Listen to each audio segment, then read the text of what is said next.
We'll try that again. My mic was muted. Anyway, last block of the night. Back by popular demand, we've got the Schmidtty Block, and he's ready to go. So take it away, Schmidtty.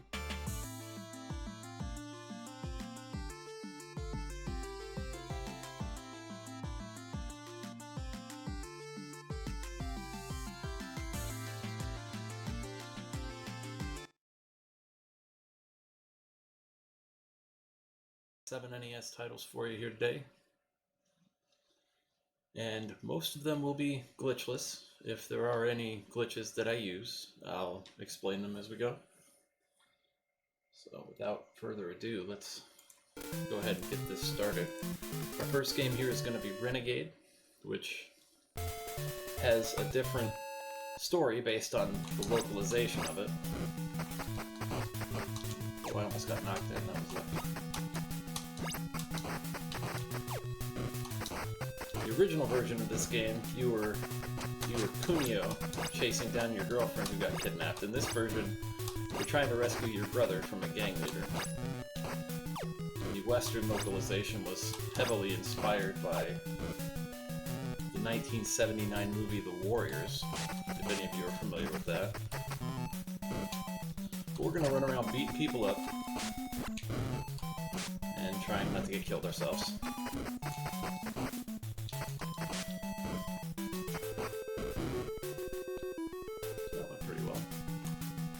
Here we have our first boss already. His name's Jack.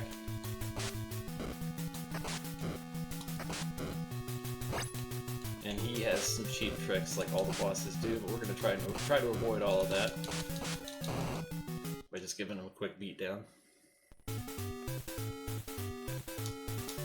In this version, your name's Mr. K, and you're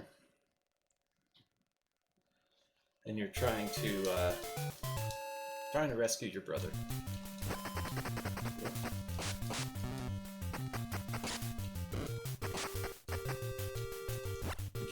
This game uses a lot of interesting seeding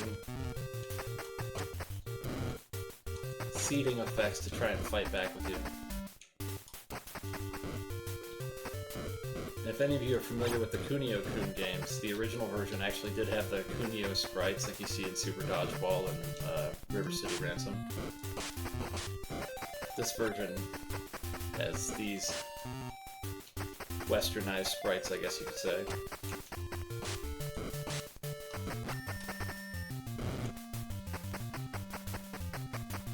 We have one more. Go ahead and get under this second bike here to try and quickly get the rest of these guys. Got 5 bikes coming here. And sometimes you miss. Repeatedly. Huh.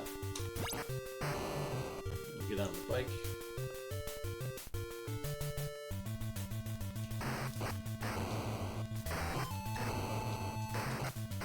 Chasing down the second boss here. His name's Joel. He has a nasty spin kick that I hope we don't see.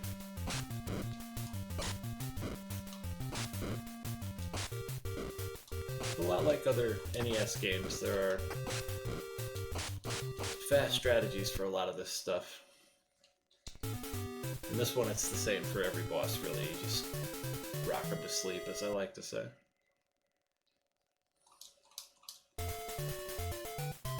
On to level 3 in the female gang, led by Kim.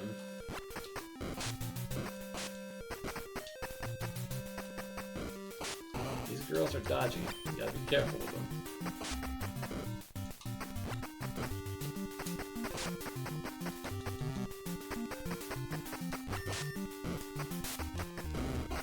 Ouch. Don't get hit by their purses, they have bricks in them. It really hurts.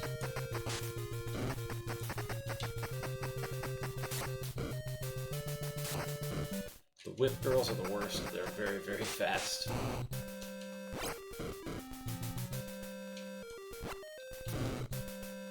Alright. Big Mama Kim, she can do a lot of damage really fast if she gets a hold of you. So we'll just avoid that too. Alright.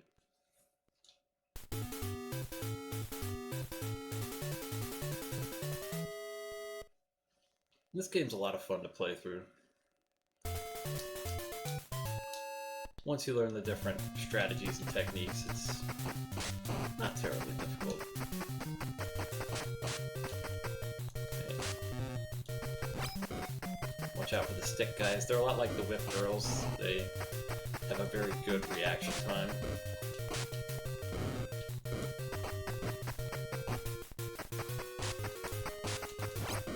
Like that. They could stop on a dime and just smash you.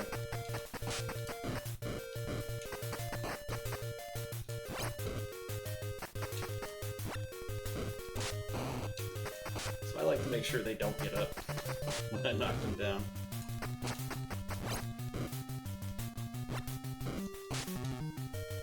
Alright, go in here. We got 3 more stick dudes in here to deal with.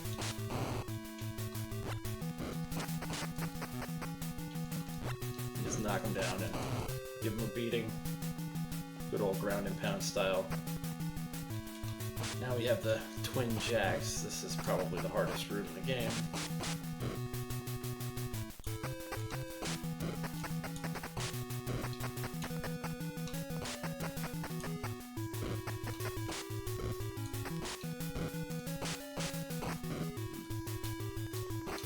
It's got an actual, literal butt kicking there.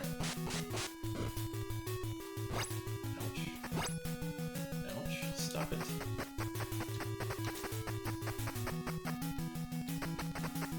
It's not uncommon for the jacks to not cooperate with you. Now that one of them's down, I can always die. Well, if any room was going to kill me in Renegade, it was the jacks. Maybe Sabu if he shoots me. It's alright though.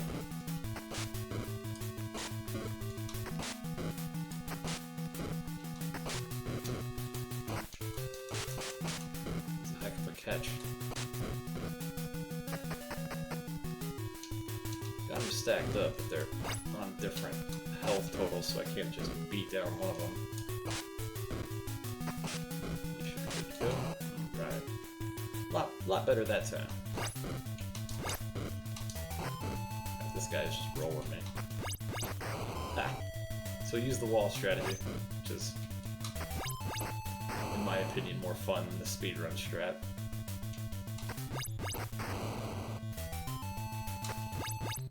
I mean, how many games can you jump kick off a wall in?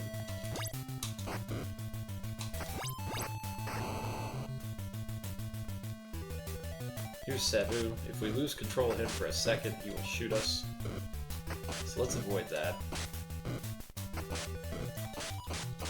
Right. And that's Renegade. Gotta love the motorcyclists indoors. Up next we have Danny Sullivan's Indy Heat. And this game is kind of like if Super Off-Road and Super Sprint had a baby, it would be this game.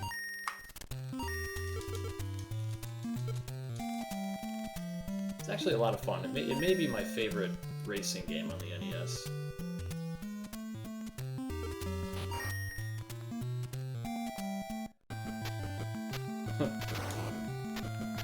Yeah, Renegade's not very long. So here our main objective is to not start on fire and to avoid that yellow car. If any of you have played well, that's not a good thing. If any of you have played Super Off-Road, you know that the gray truck, which is Ivan, is not to be messed with. And this game's very similar to that, where the yellow car is the title character, Danny, and he's not to be messed with either. He gets progressively more frustrated, I guess you can say, as the game goes on and you win races. So he will become more and more of a problem as time goes on.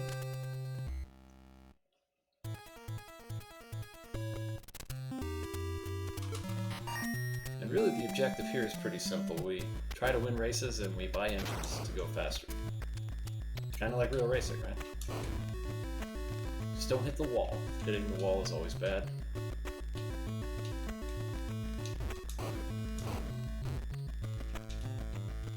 not doing a good job of not hitting the wall. And here we're going to use a pit strategy to basically win, because Danny slows down when you're not near him. And as he gets more aggressive, his miles per gallon get better, so he pits later than you in a lot of cases. Which in this one lets you fly way out in front of him.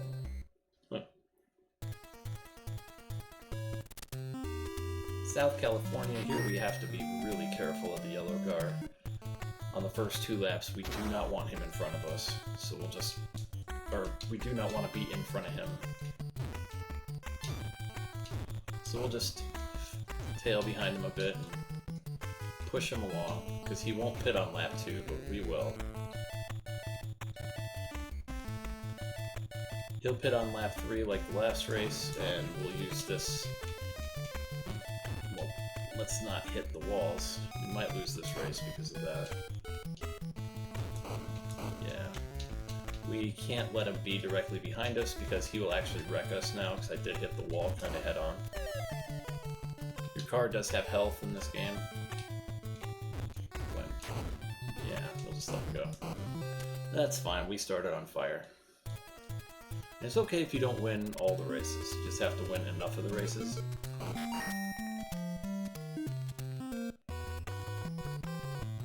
So usually here I would say just let him get in front of you. Let him get in front of you and let him stay there, because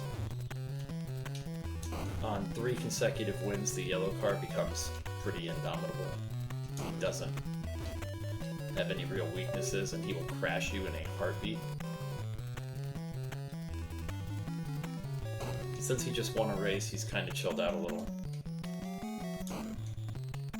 So we'll take this win. As long as we don't smash into the wall again. Gonna have to burn some turbos though. If we had won the last race, he wouldn't be pitting a second time.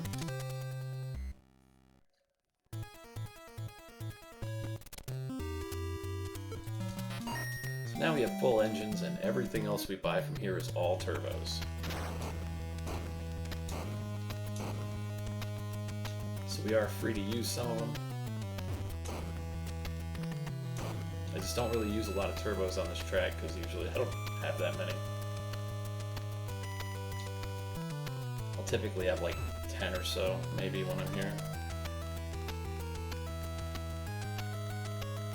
And we're also on a different... we're on a different rubber band strength for Danny right now, so... gonna have to play some side strats here. Illinois is a nice triangle. Not a whole lot to this track other than don't hit the wall. Huh.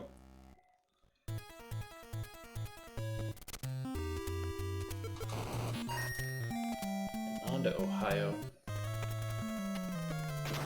This is one of my favorite tracks to actually race on. The computer takes bad lines at this whole track. But since we're on 2 wins, we have to be careful of the yellow car.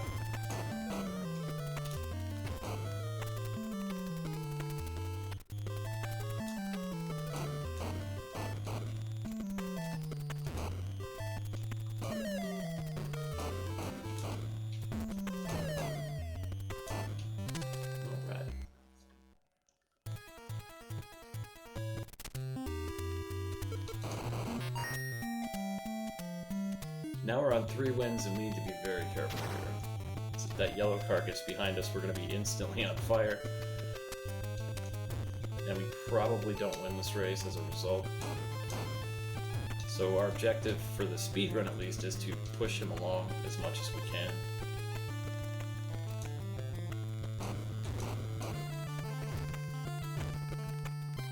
Oh, he is going to pit. He might be able to win this.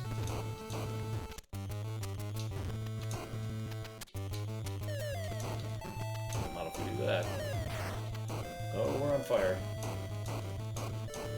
We can still win. Winning while on fire. On to Colorado, and I really need to avoid yellow.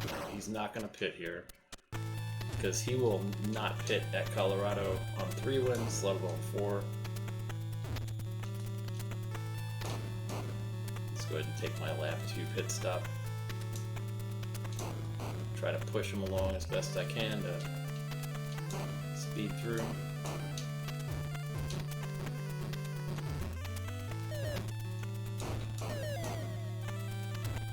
Because he is not going to let us win here. Not at all.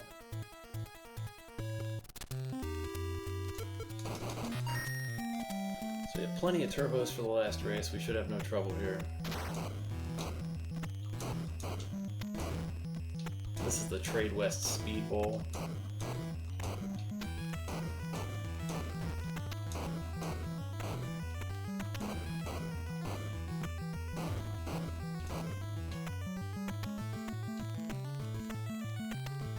I like the music in this game.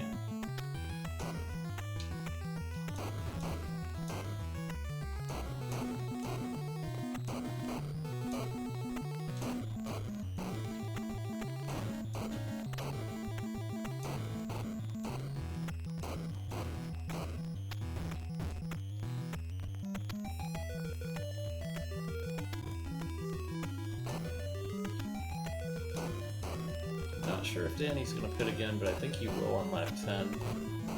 Whether... No, it's not. Okay. These lap traffic cars are just not going to let me by. Alright. Not bad at all. And that's one loop of Indy Heat. From here it resets and you go back to the first track with the same car and more money.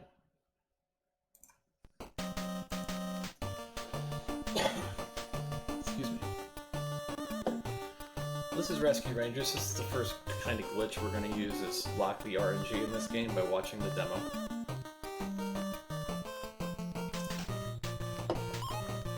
Once the demo starts, the RNG for the game locks to a set pattern, and we know what that is, so...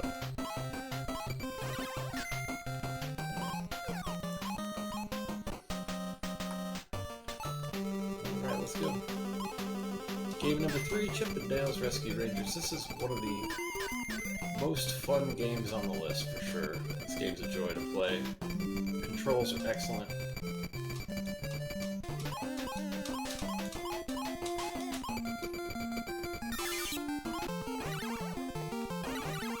Zipper is overpowered. It's too bad we only see him twice on the run.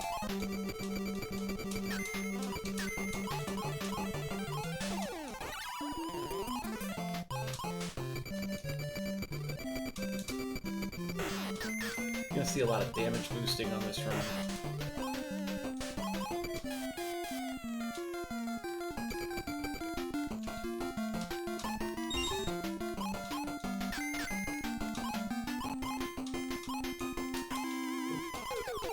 Shot my jump.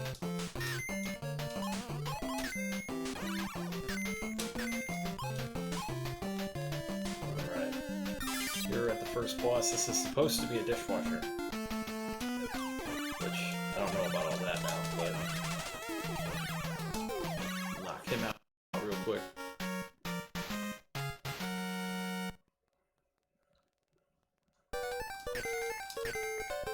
Here we have the note box. On to zone B.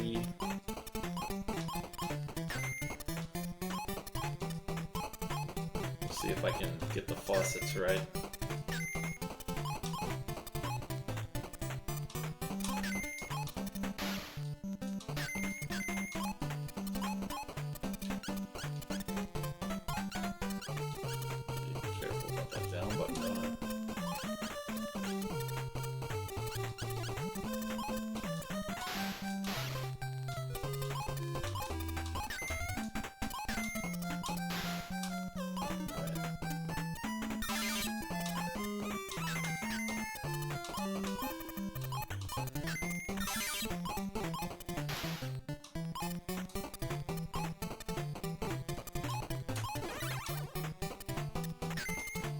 It's always been one of my favorite games to play. The controls are just so good.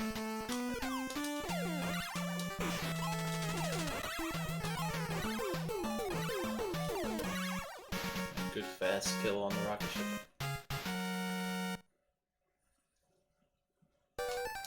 Up next we have Zone D. We're going to see a lot of damage boosts in this level.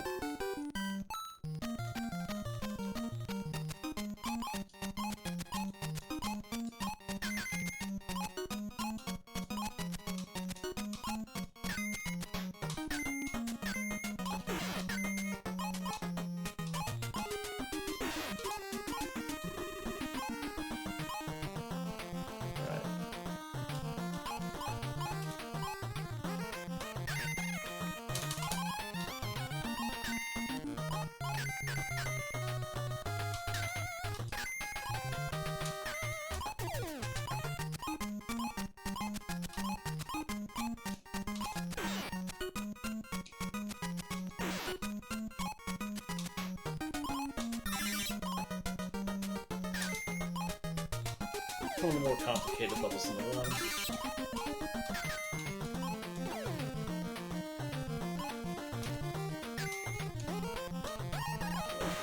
Yeah, I just messed that up. That's my own fault. I hesitated.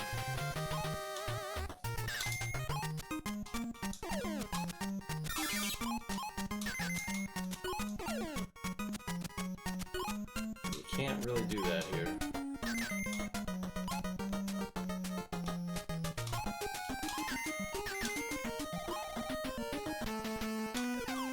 Here we have the robot boss.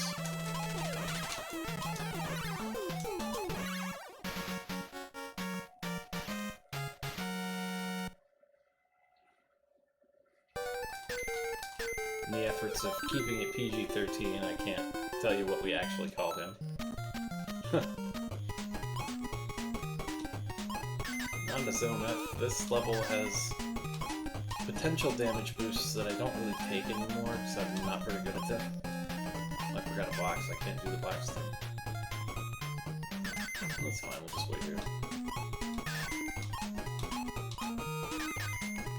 It also has this kind of difficult jumping section here where the platforms are timed. That's not the greatest result. 1, 2, 3.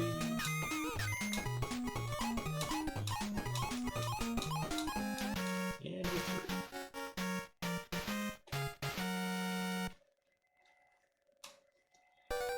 Yeah, a short break after Rockin Kats would be appreciated. Won't take too long, just enough time to stretch my legs. Getting old, you know. Here we have Zone G, Zone Gangster.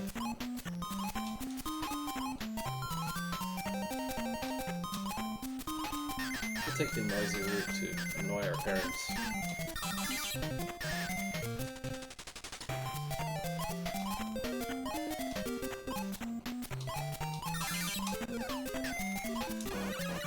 Get some revenge on the bees. Kill this guy to remove one of the bombs that are covering the entrance. And we have a bunch of pattern jumping.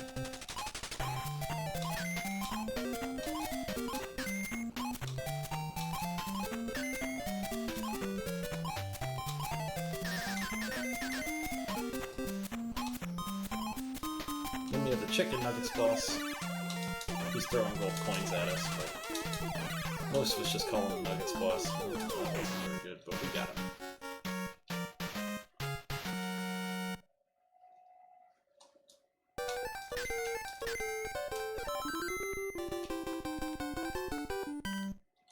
And now we have the moral of the story: flowers to the face equals love. In the story of this game is we're rescuing Gadget from Fat Cat, but she somehow built a cell phone and a rocket ship from jail, so I don't really think she needed our help. Zone H, one of my favorite levels to play. There's a lot going on in this level.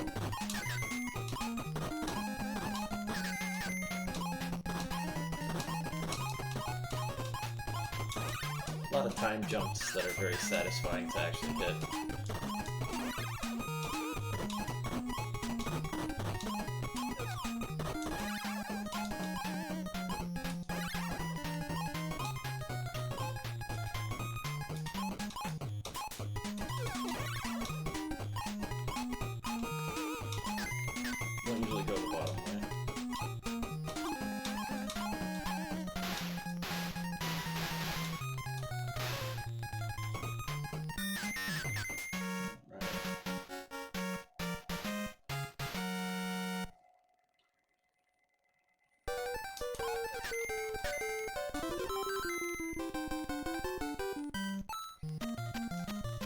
On to Zone I, which should be called Zone Fan. That's basically what this level's gonna be. Running against the wind.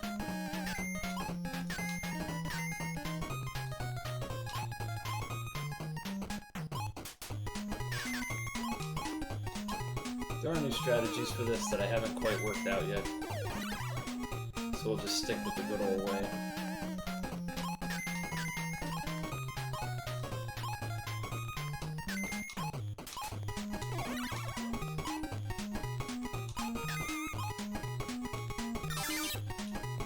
Come on, Monty. Monty's last appearance.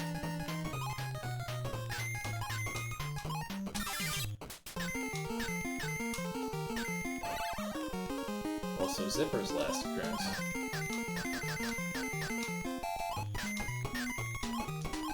We'll try and get a fast caterpillar kill here.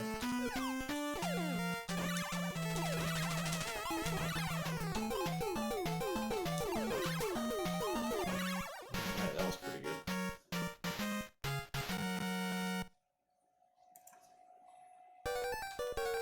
Yeah, Gadget's on top of her game at all times. Doesn't matter what happens to her, she always seems to win.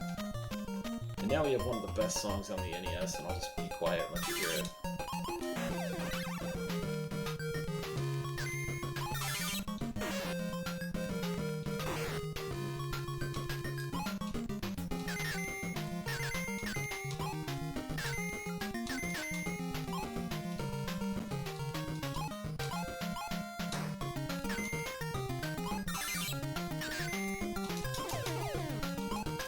Lesser axe boosts, which is just safer.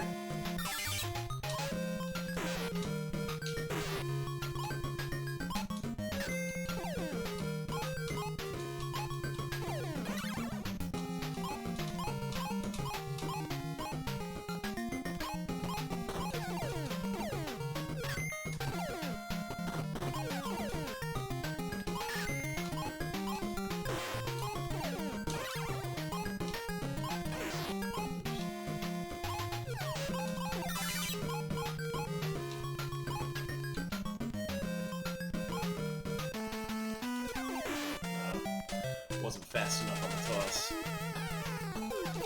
We'll get him this time. Alright. That's Rescue Rangers. Oh, well, that was supposed to be Contra.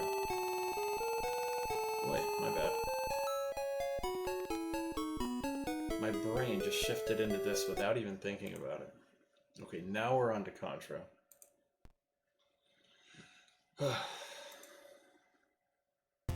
I guess I really am running on muscle memory today. That's pretty wild. My apologies for that.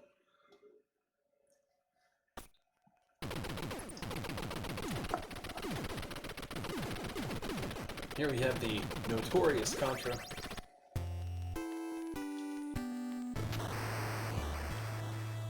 We're gonna go without the 30 lives code because we shouldn't need it, I don't think.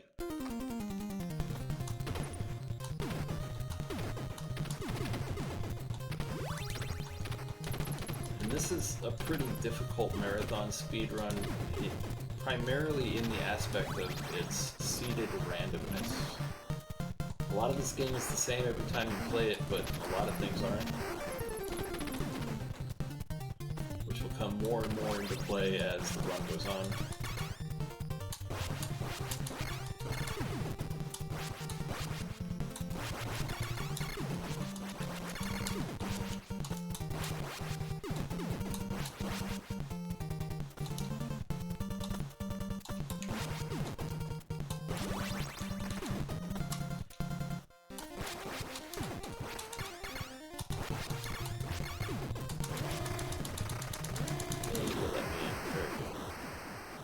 Sometimes that boss doesn't like to let you approach.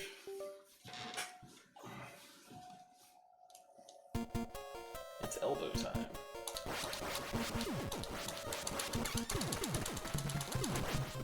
Hopefully I have a little better elbow than that.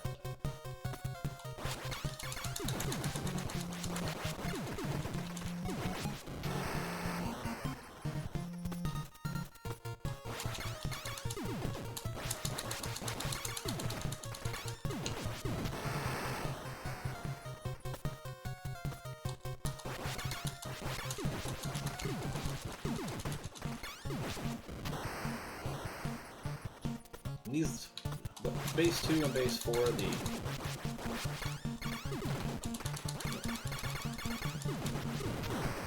at your back levels, they're all about positioning.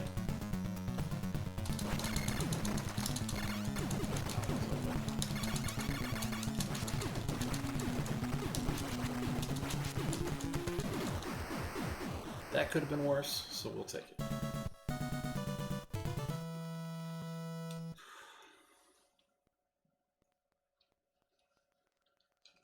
Onto the waterfall.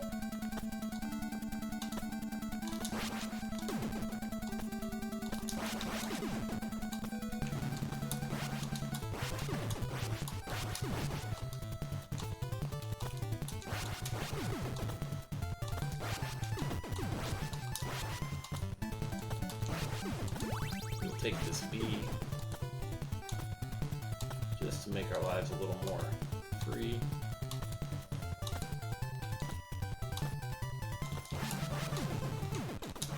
Doing the marathon safe waterfall route. There is a much more dangerous route up this waterfall that is also a bit faster.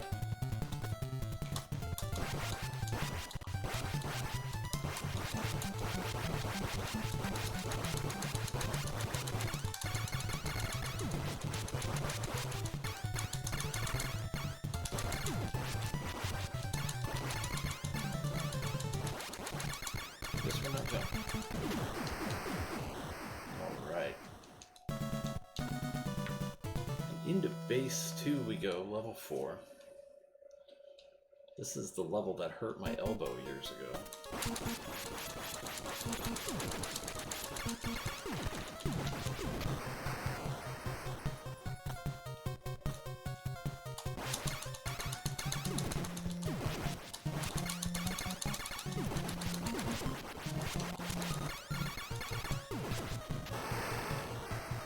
I'll let you know when we get to the elbow room. It's coming up. I call it the elbow room now.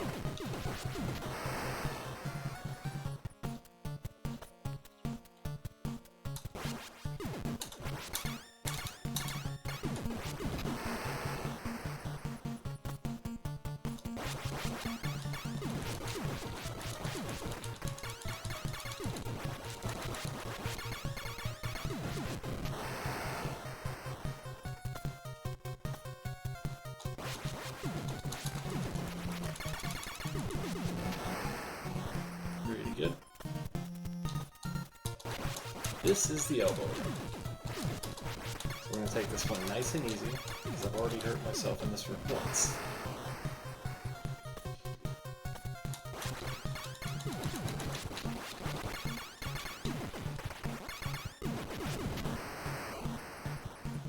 Right.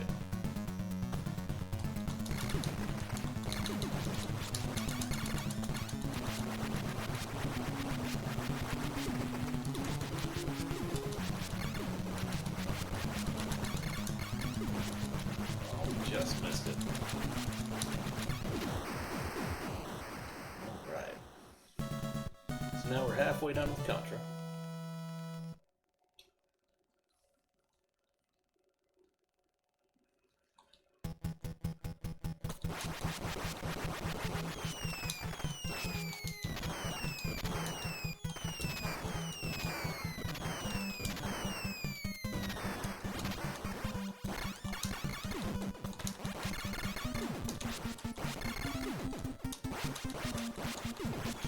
We have the 2-bomb jump, which we can just not take.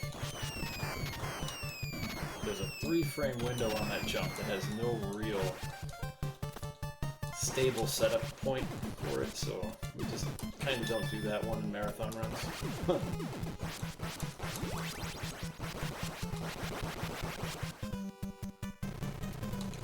The cost of death in this game is pretty substantial. Losing our spread gun really hurts.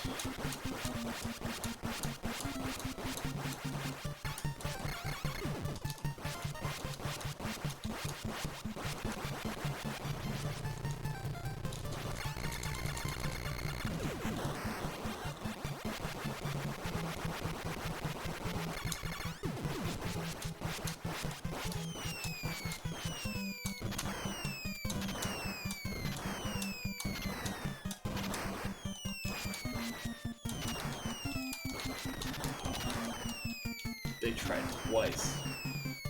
Those are some random spawns that aren't normally there. They really came for me that time.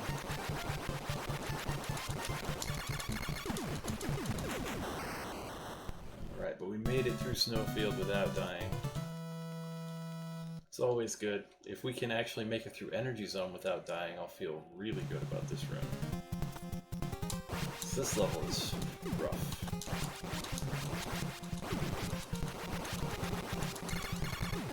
A lot going on in this level.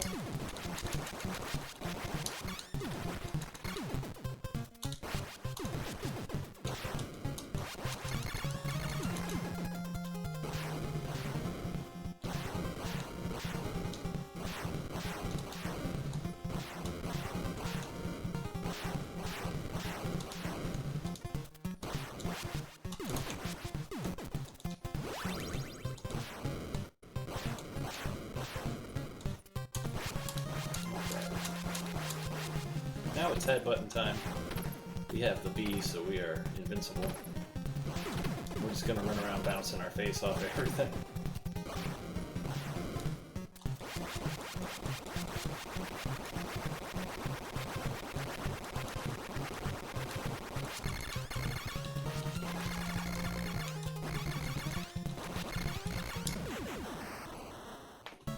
JJ goes down. We didn't die in Energy Field. I feel a lot better. But it doesn't get any easier because now we're at Hangar. And if any stage is going to kill me, it's Hangar. We have a pretty decent timing pattern here.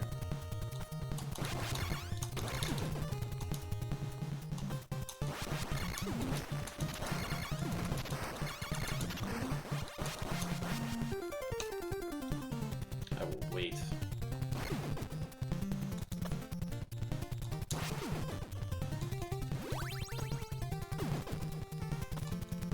Better to wait for a second than to die and lose the run, or lose several minutes.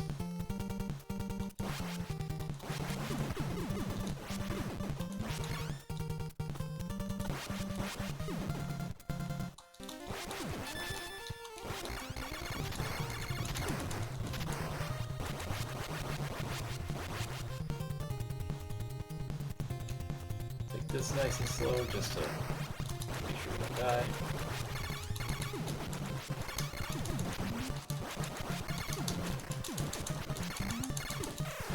I jumped too early, but that's fine. We made it far enough.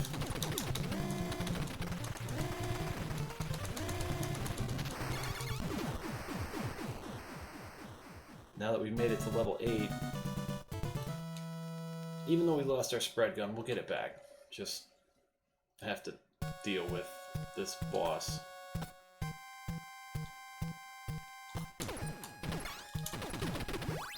got that really too early.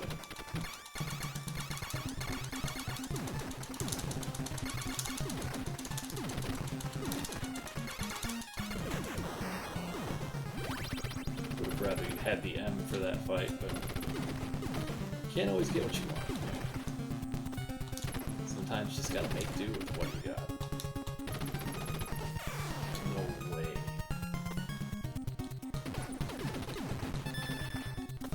Rumble, rumble, rumble. I guess I have to meet the end boss without the spread, which I suppose is fine. I did it to myself, after all.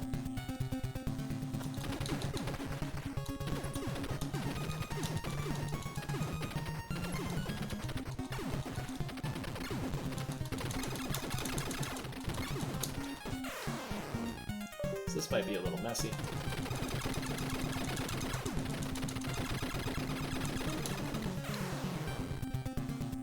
But we made it this far, so we'll just attrition the damn thing and get it done. Not the best I've ever done, but not the worst either. We'll take it. On to Kickmaster, which is one of the more obscure games on my list. This is the story of a kickmaster named Thonolin who goes out to avenge his brother after he gets killed, like in the opening sequence of the game. And this is actually a pretty fun 2D like action RPG. Every monster you kill is gonna have some drops that go flying. You may not be able to see them due to the 30 FPS nature of Twitch, but believe me, they are there, and the main objective early on in this run is to get as much EXP as you can, which is sometimes more easily said than done.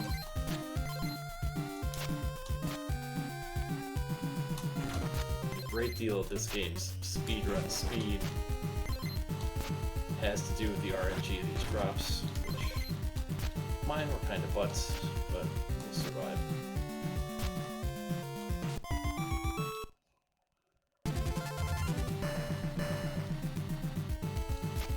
Trying to equip our first spell, it's a little firebolt.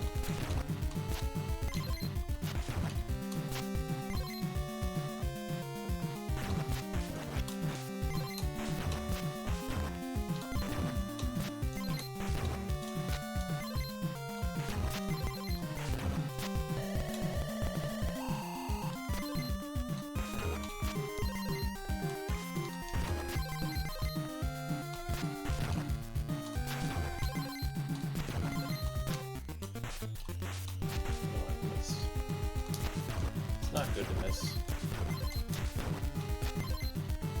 Our EXP is a little low, but we'll be okay. Here's the first boss, the Witch. We just do a lot of up-kicking on her. We don't have any of our other attacks yet, so...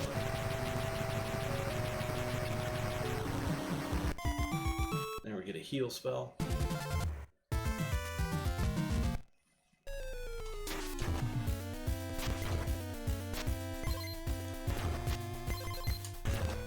Objective right now is to get to 1000 EXP so we can get this wonderful knee slam attack that really just opens the game up for us.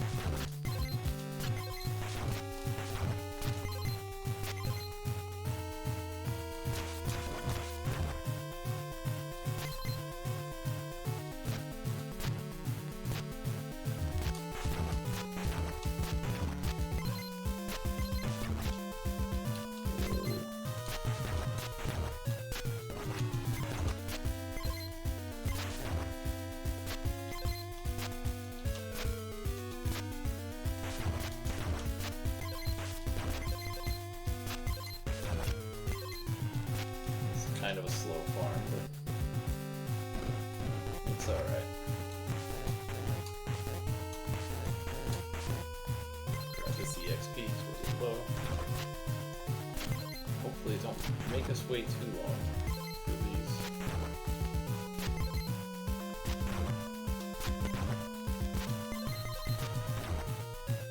Nice. That could have been much worse. We're about to get to a checkpoint, so our low health is not really an issue.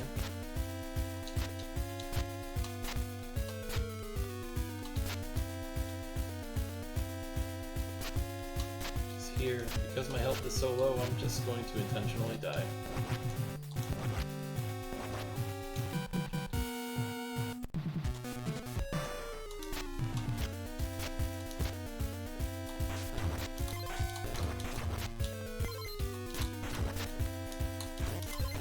Once we get to 2000 EXP, we are free to leave.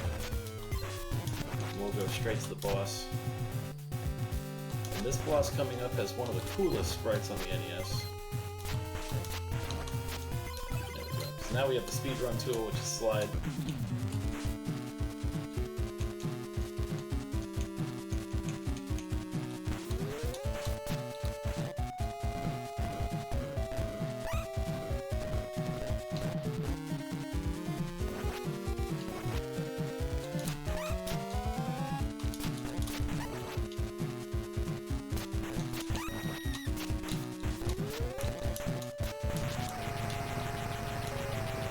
Down goes Wolf Girl.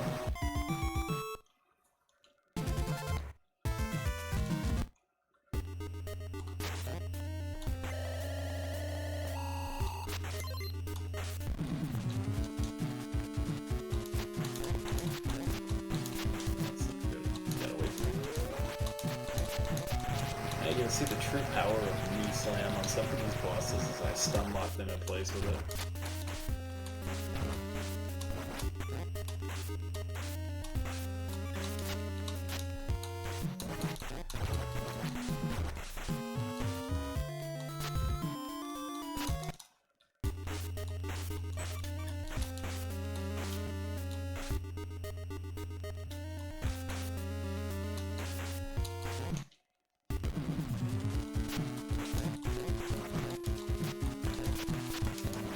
I have no idea why it does that sometimes.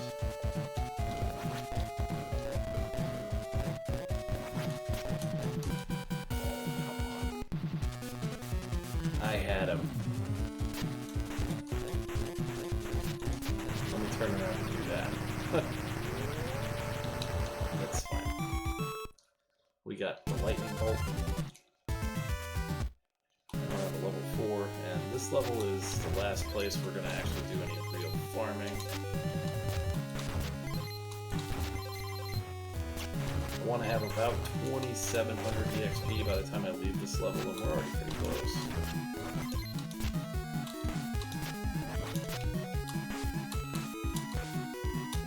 Grab Greater Heal. Hopefully we won't have to use it.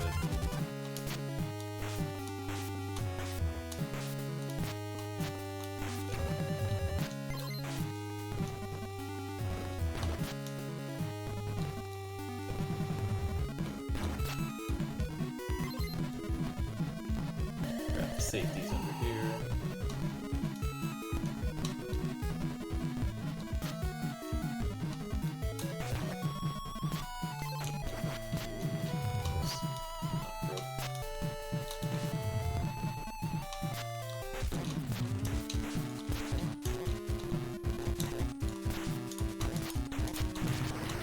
She's nice enough to spawn near the ground for us.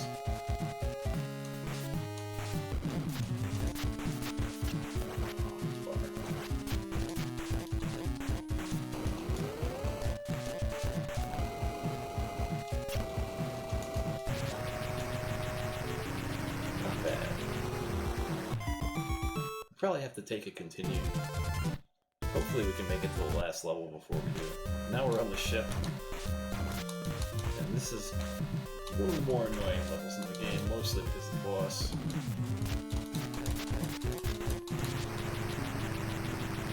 Let's get up that heart people.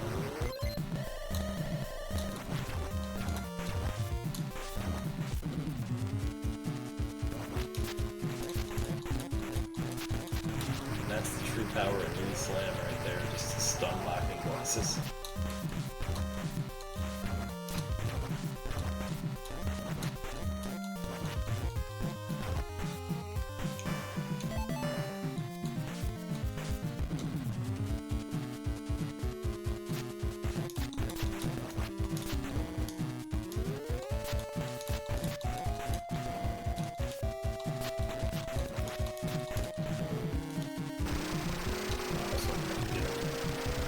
I was hoping I could get him with the one cycle, but I missed. I was a little too slow.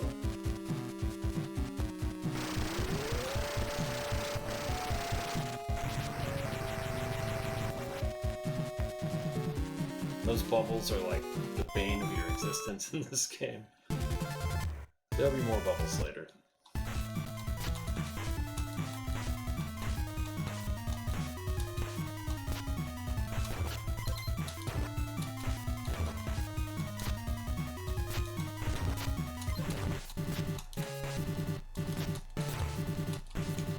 Basically going to slide through this level because we don't need to do anything here.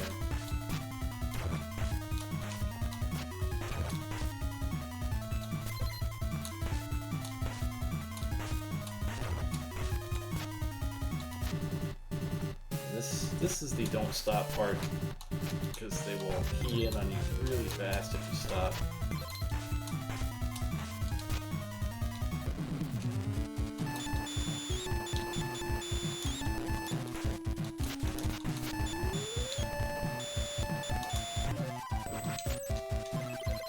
One of the most appropriate sound effects on the NES, if you ask me. The heartbeat screech in this game is for real.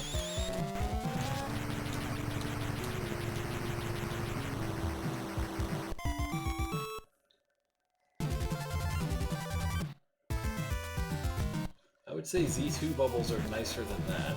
Let's just go ahead and die real quick. As you'll see in the last level, the bubbles in this game are terrible. Just absolutely terrible. Please jump.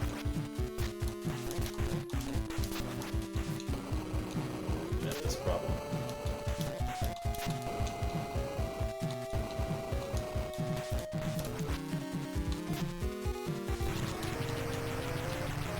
Stand by here.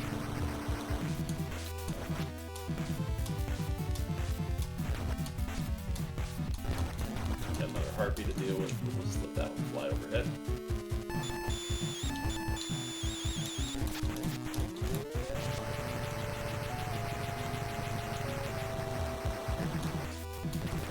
Got kind of a mini boss rush coming up here.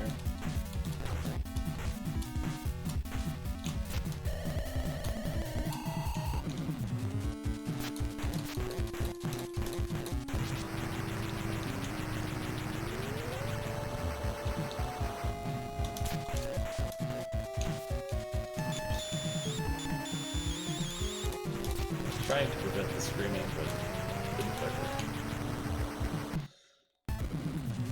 And here is our clone, and our clone really doesn't have a chance. But he has attacks that we don't have, so we need to be careful and not let him do anything.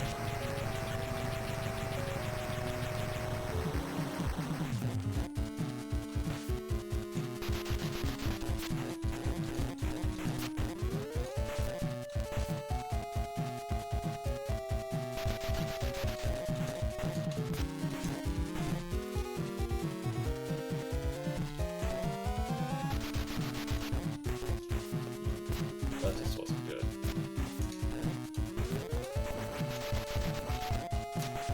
We did not die here, so we're going to use some magic.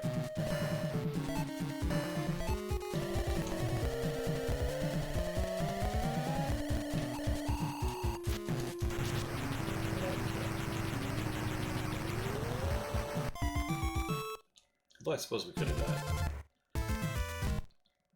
Now we're in the last level. We are going to intentionally die twice. We're going to take a game over here on purpose. Gotta do it right though. So that we get all our lives back. We don't lose anything for doing it.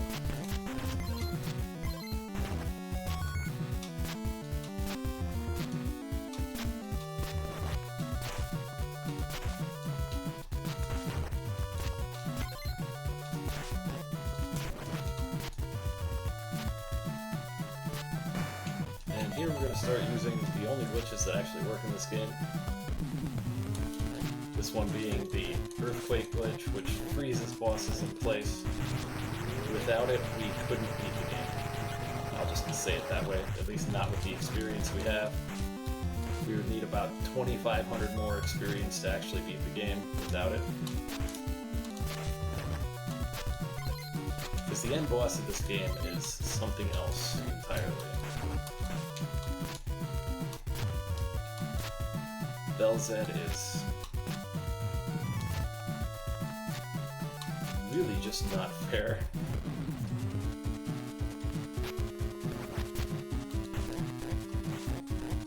We let him land near us and just kick him in the butt.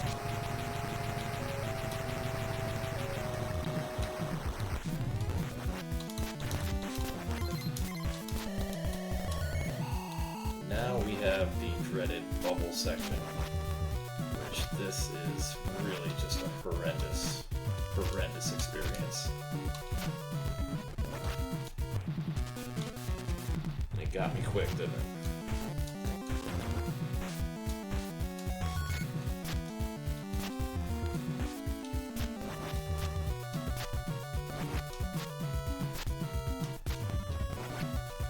Again. Got me the same way both times. You're supposed to learn from your mistakes, huh?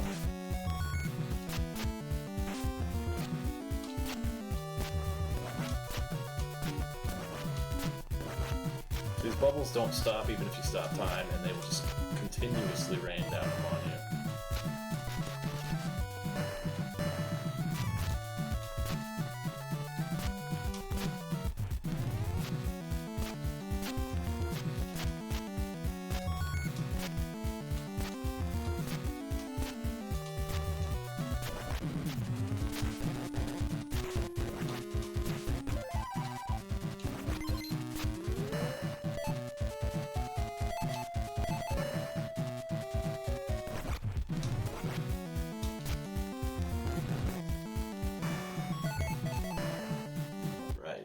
Bell's at its chamber. We have plenty of magic. We should be okay.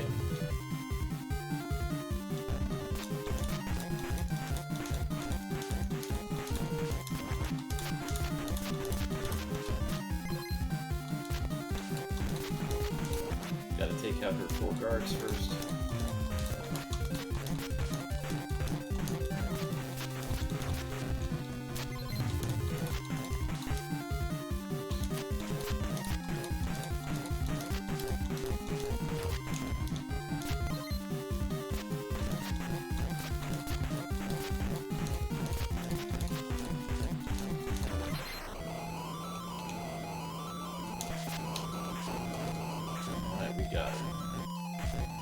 Without this glitch, we couldn't really beat her with the attacks we have. But with it, she goes down pretty easily.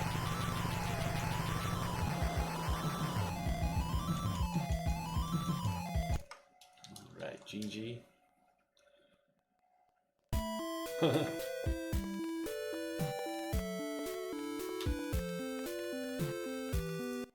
Yeah, they all work for me.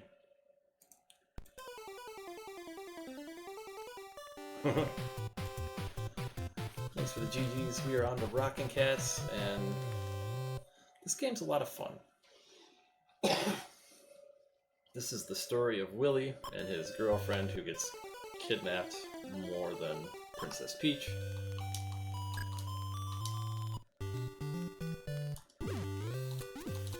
Willie has this cool swinging arm,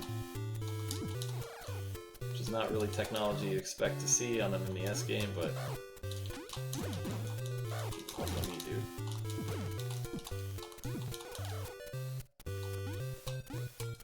There's a lot of swinging from things in this game.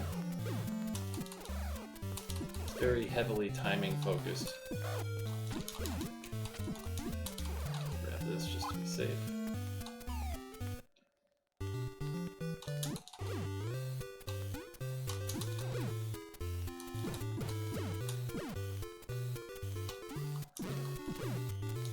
Hey, we got the Angry Bird skin. Nice. There's a lot of mini-boss skipping we're going to try to do. Whether or not we can accomplish all of them is up in the air, but we just got one of the hard ones, so that's usually a good sign. This game is kind of like a TV series, if you will. There are 5 levels, but they're all called channels. And each channel has kind of a different story revolving around Jill getting kidnapped. And Muggsy, the end boss, is like the main villain of the story.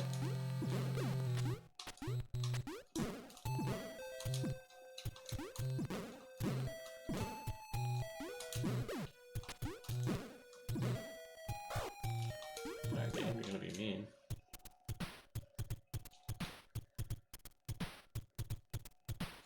So up first we have our first boss, Bull Band. And the joke I tell every time I play this game is even though they're trying to kill me, they're still better than Nickelback.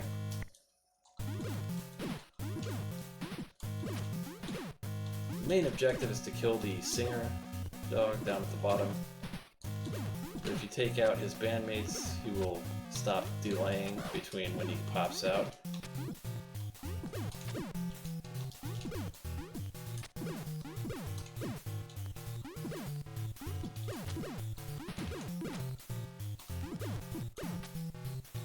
Here we go.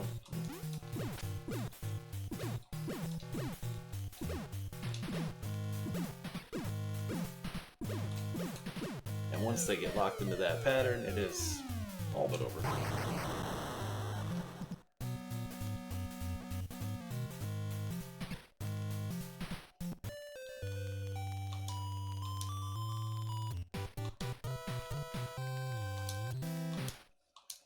How does he not go to jail with all the kidnapping he does? Anyway. We're gonna start channel 2, but we're not gonna finish it. I do really like this relentlessly happy song though.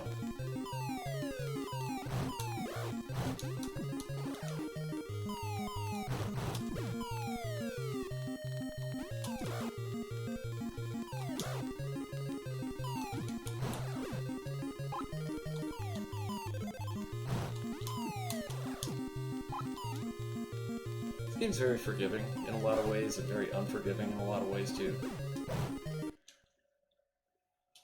Now for more hyper-realism, we're going to ride on the wing of an airplane. Which I strongly don't recommend in any reality.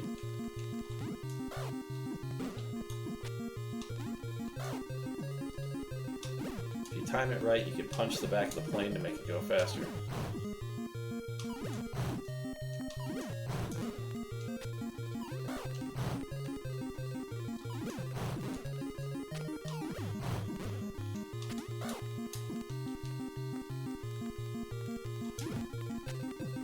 Up next we have the cutest boss in the game.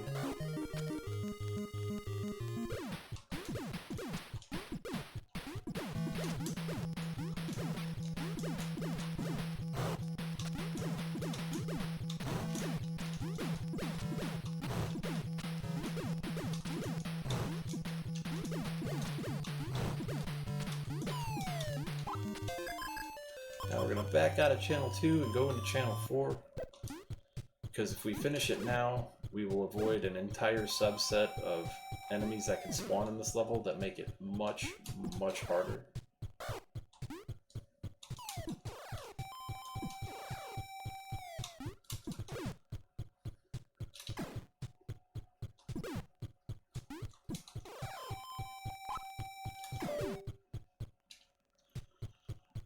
We're going to attempt our second mini-boss skip here. Chief Dog skip.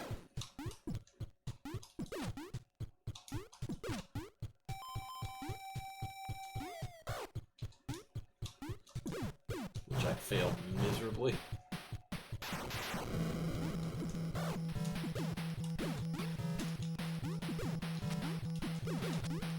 And this fight is annoying because he pushes you to the left. Which tends to get you into trouble with the two guys underneath because you're not fully in control of where you're at. You don't ever really know where they're going to go. The nice thing about this game is after every mini-boss kill you get a full health refill.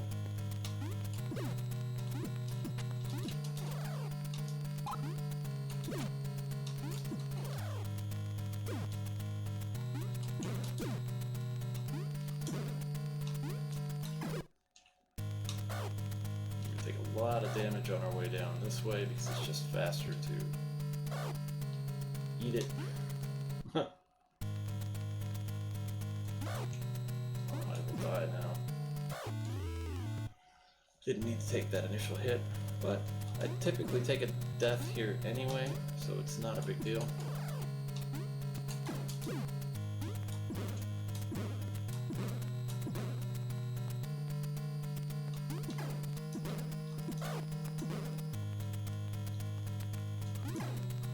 Here we're going to propel ourselves with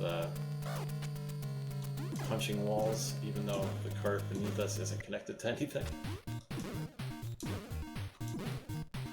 And we're going to keep doing that. Because physics, you know.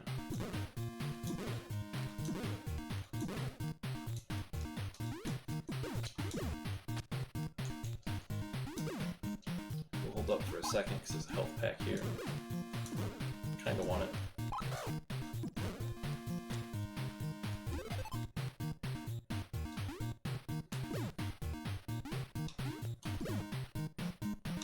And we have our second boss coming up, Big Eagle. Pretty apt description for the enemy we're about to face, because he is just a big eagle.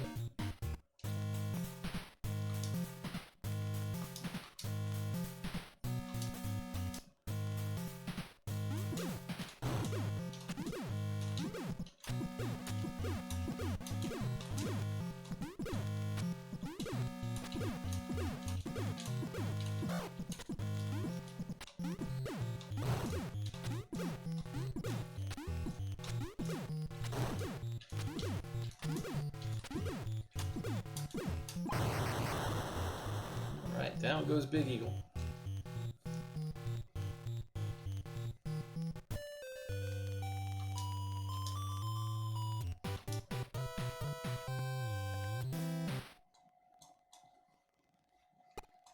And before we go back to Channel 2, we're going to go into the shop. There's a couple of things I need. These rocket shoes and this hammer fist.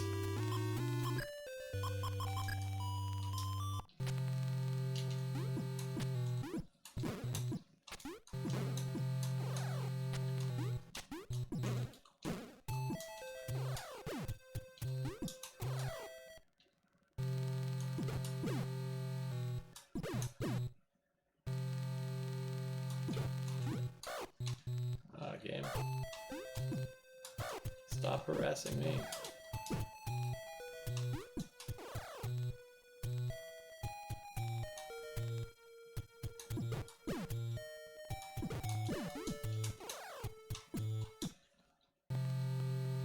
Into the pipe. Oh, we missed the extra life. Up next we have the powerful machine, which is kind of a funny boss.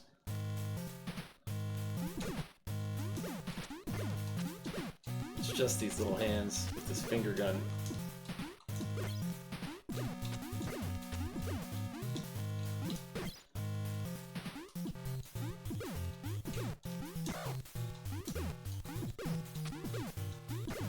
Oh, he also has a fart spray, which I guess is this right here.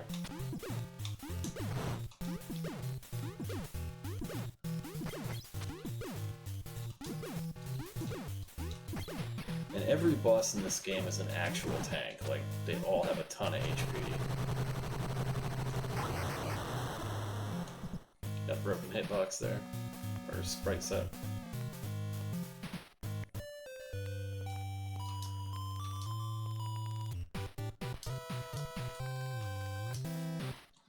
That's Channel 2.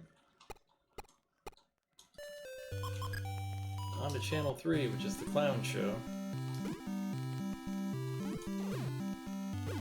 And this level, if anything's giving you a side eye, you just punch it.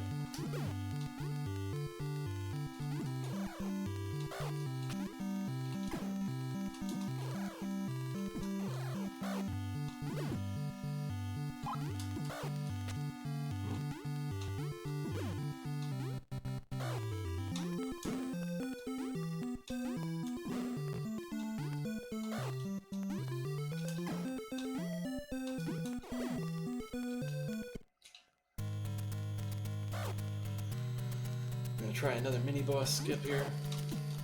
Get off me. Just in case, I'm gonna grab that health pack, because this mini boss can be tough.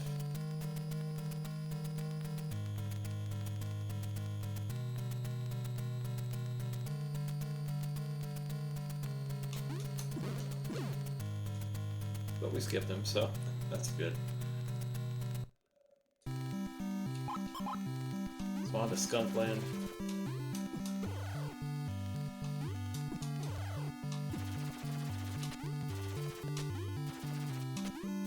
You might be wondering why we don't just wear the rocket shoes all the time. It's because they create lag just by being equipped, and it does cause some timing problems in some places as far as, like, you know, jumping and swinging. Specifically in this part, like, I would take the shoes off if it were actually faster. But it's kind of not, so I'm just wearing them for safety.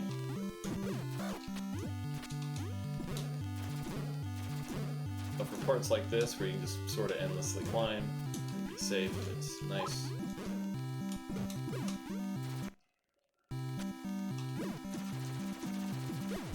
And it's good for this part because while you're in the air, this thing travels faster. Just need to not get hit by these birds.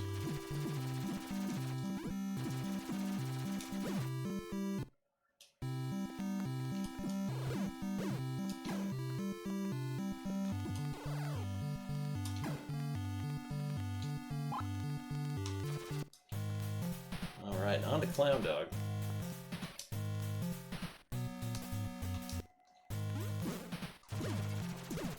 Clown Dog is the one on top here. The other one is just Clown Car Dog, I guess you could call it.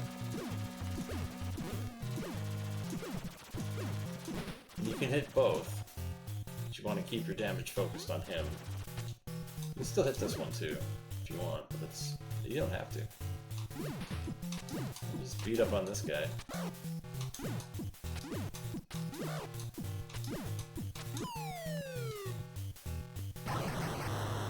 Down goes Clown Dog.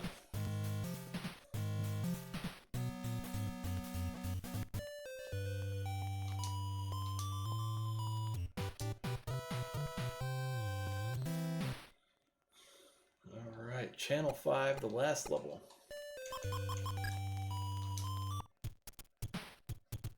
Everything here deals double damage.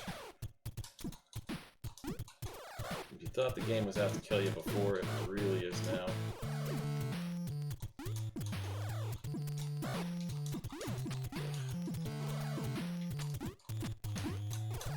Okay, can I not screw that up over and over again?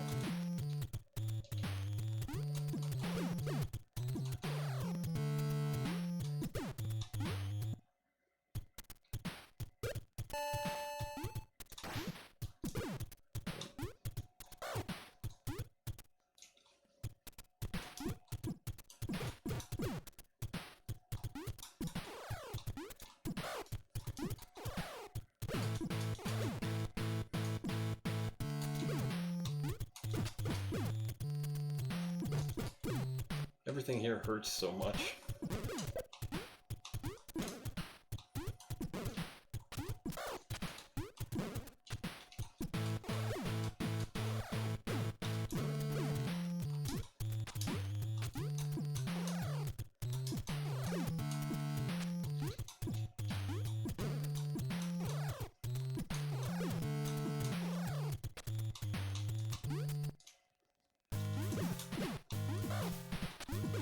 It's okay if we die here. Try not to, because I don't like to give up that easily.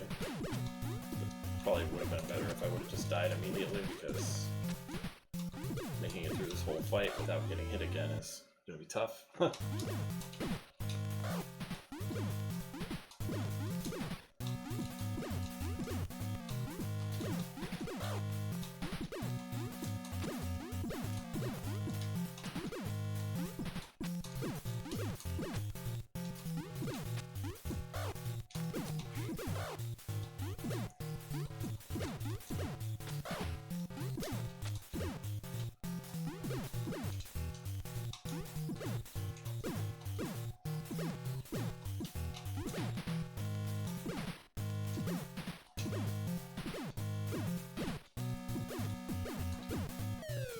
Alright, there's Bull Band Volume 2.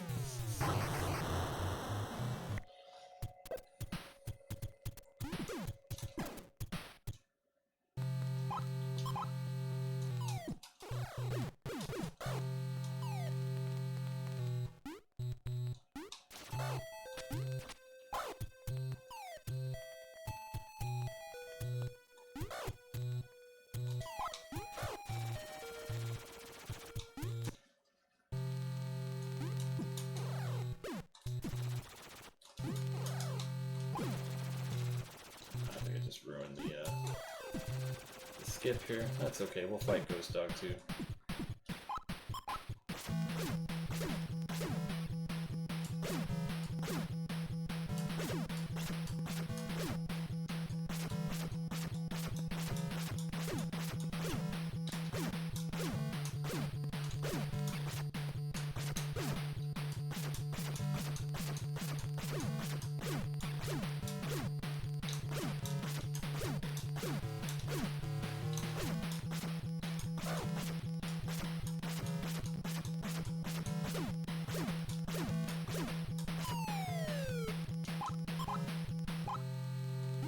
Like I said before, every boss in this game has a ton of HP.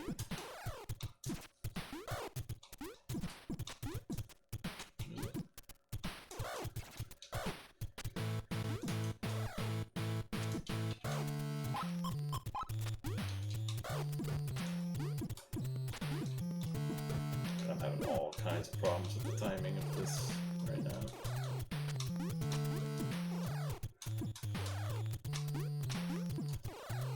We'll get it right and we'll be okay. Alright. Big Eagle Volume 2.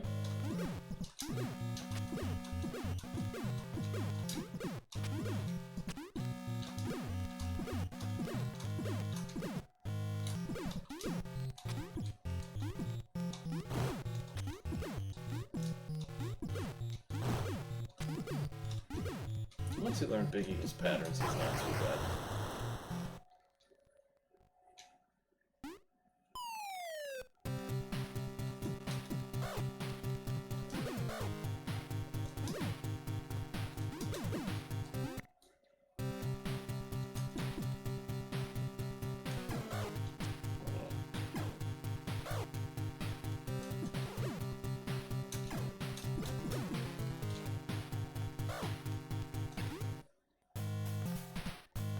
Now we have Powerful Machine number 2. And all of these bosses play exactly the same, except they deal double damage, which can be bad, since if I get hit one more time, I'm gonna die.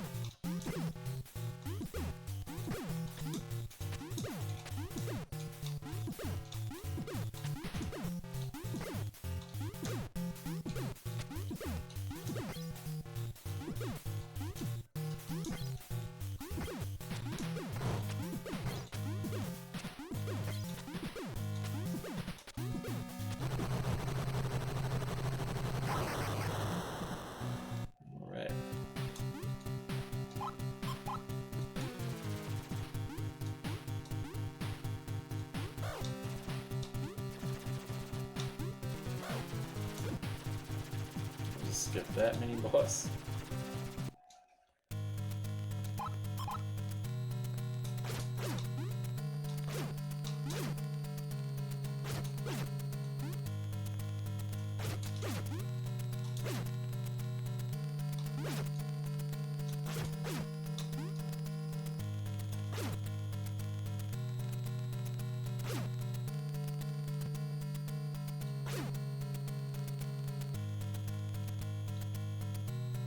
Should be good on lives.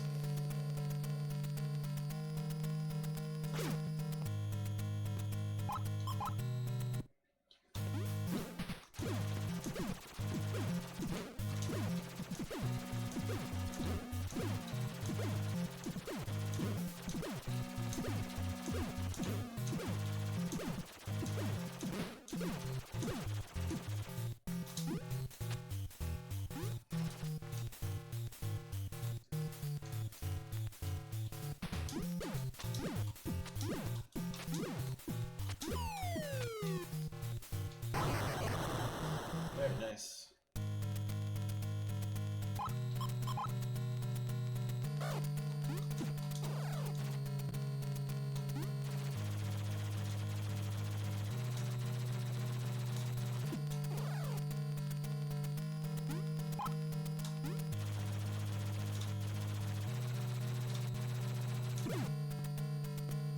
We were abusing a little bit of a glitch there. If you let go of the jump button and press it again, it resets the rocket shoes like distance. Now we're gonna fight Mr. Kong, and Mr. Kong has a lot of health.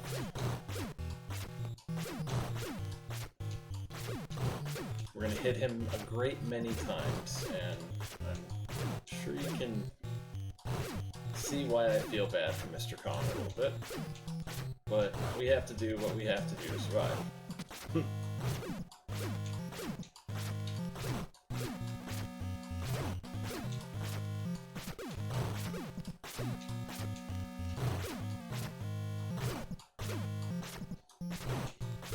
Spend half the fight hitting Mr. Kong in the junk.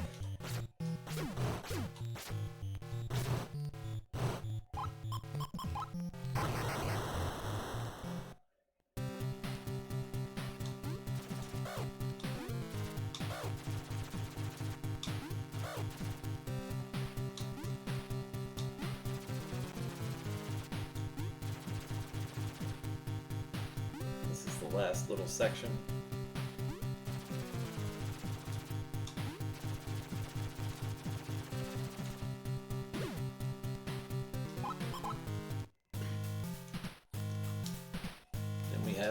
clumsy. Finally, we get to beat this guy up for all the times he borrowed our girlfriend.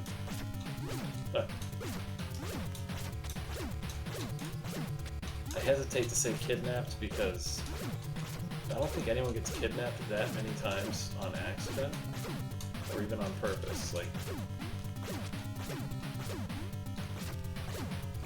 it's a lot like the Princess Peach theory that all of Bowser's kids were actually hers. Kind of the same thing, at least for me. And we knock him to the moon.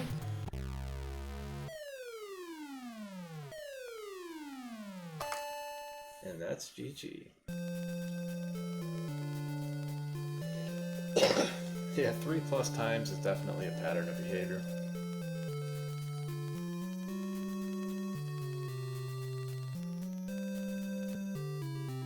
And our final game of the evening is one I usually don't run in the block, but it's one that I run at another time in the marathon. It is going to be the Guardian Legend. So I can take a 90-second break here, would be appreciated.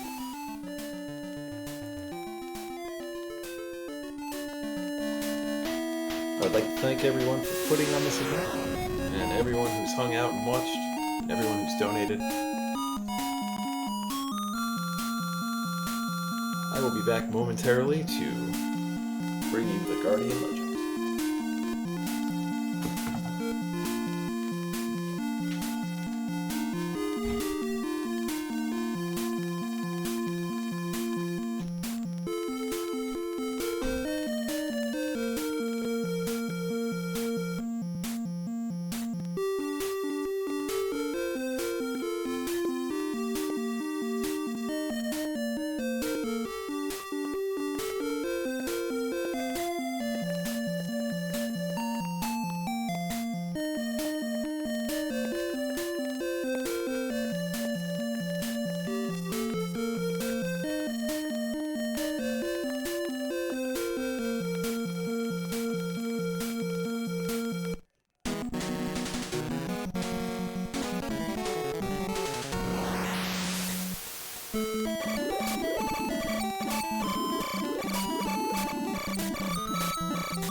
so much for the short break.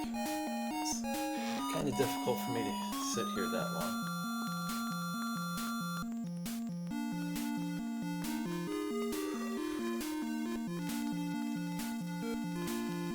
we have the Guardian Legend, which is a very impressive NES game.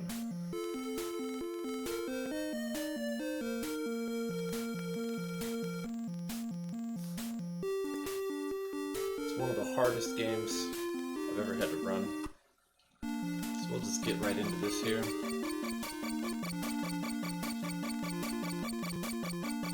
And this is the story of the Guardian, which is the main character's name. Her actual name is Miriam.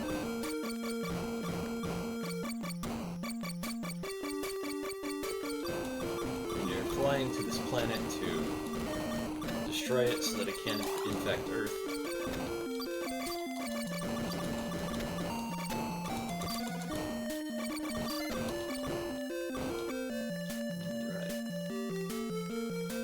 This game hits you with a difficulty spike immediately. This first boss is no joke.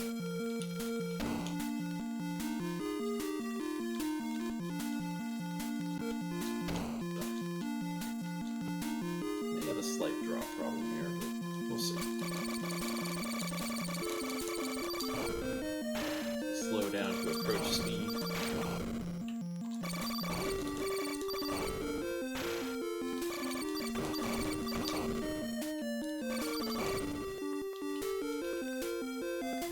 First boss, which is the defense array.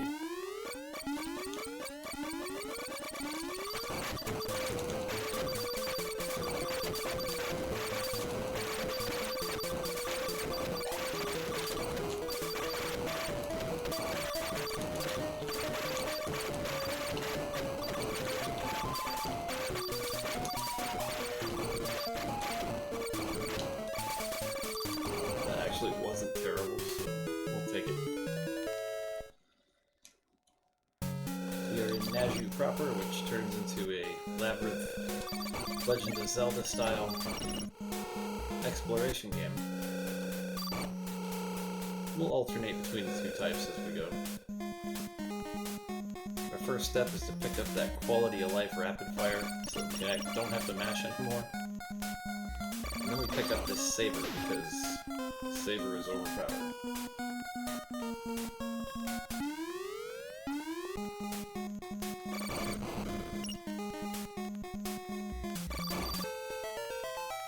Now we picked up a red lander, which increased our maximum chips. Now we have a bigger gun. Every one of these corridors has a little puzzle to it. First one is shoot at the first door. While we're in Sleepy Corridor 1,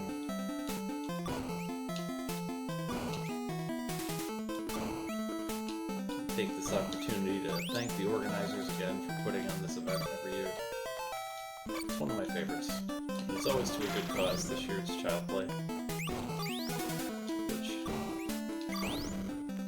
can't go wrong with spreading the video game love.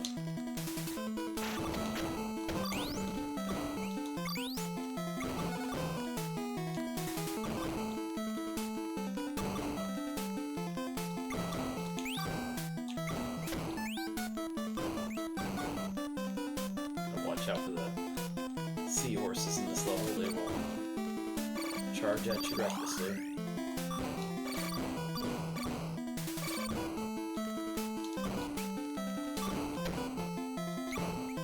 And I only know how to play this game one way, which is to go for world record strats. So we're going to be doing all of that. Which means we might die. It's entirely possible.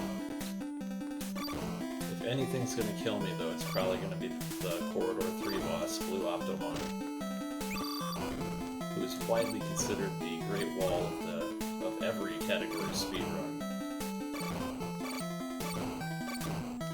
But more so here, any percent gets harder as you go, and 100% that we're running gets easier as we go because we pick up more stuff.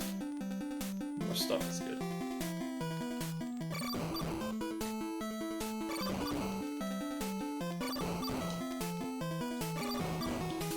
But you'll see as the game goes on that this game holds an incredible sprite rate without slowdown, in spite of being on the NES.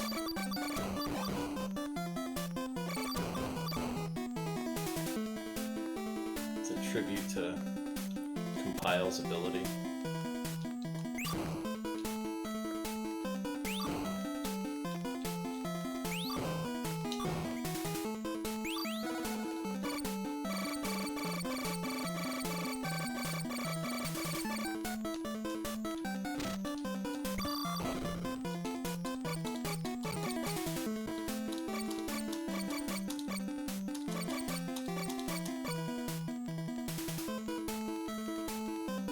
Up here we're going to have the first boss, which is Glue Fleetwood.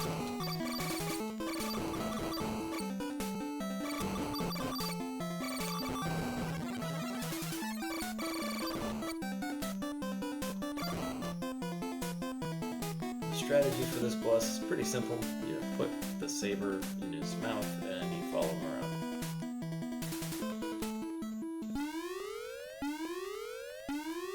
Shouldn't be too dangerous, but sometimes this boss gets away from you.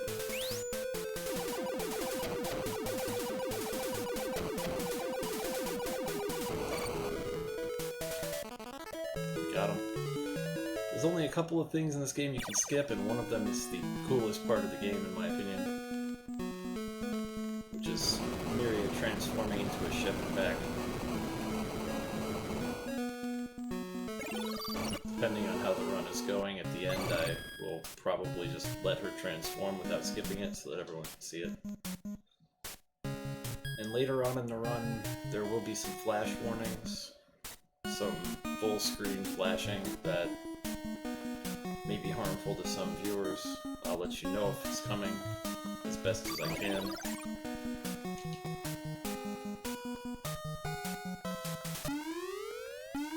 Then I have a mini boss. I call him Bro Crab because he's usually a bro. He's not this time though, so we're not going to get a music skip on him. We have to wait here for the fanfare to stop.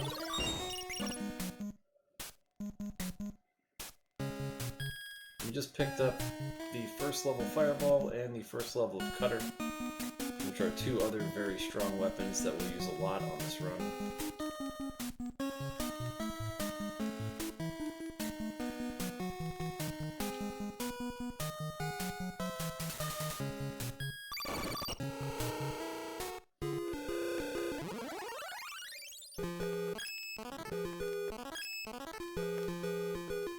Into Corridor 11.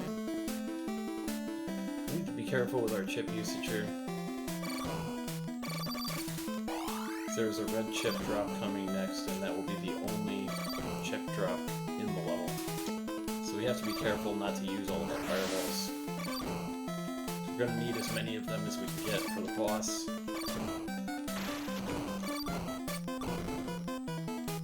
The boss is the green Optomon. He is relatively unpleasant.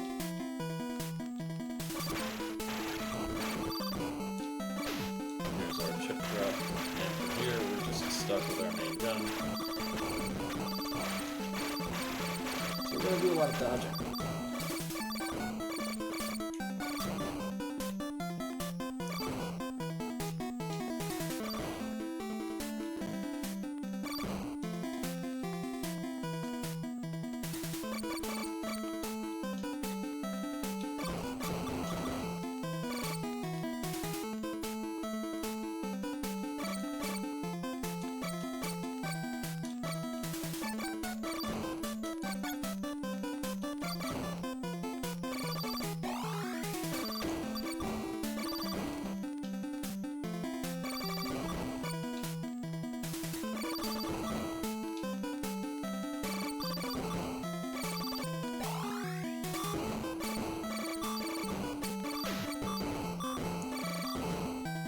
Careful about taking damage here.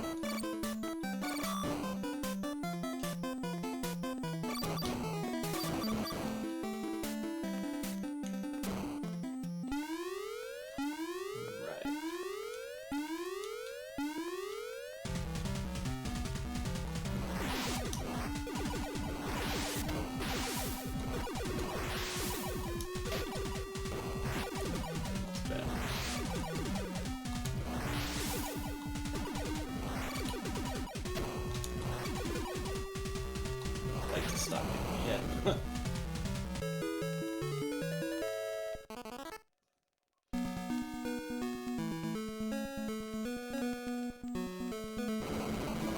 could potentially be a bad situation. I also have an easy out. That didn't seem to do it. There it is. Okay. Let's do a little bit of a safety strat there so we don't die to this boss. Sometimes this boss doesn't like to eat his fireballs.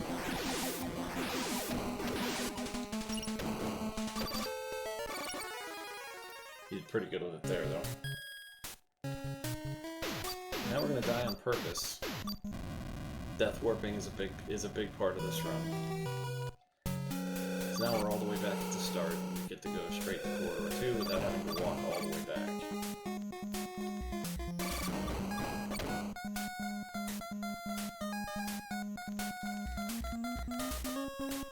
Bypass skip here. That mini boss is actually, I call him Skip the Crab, because we never fight him.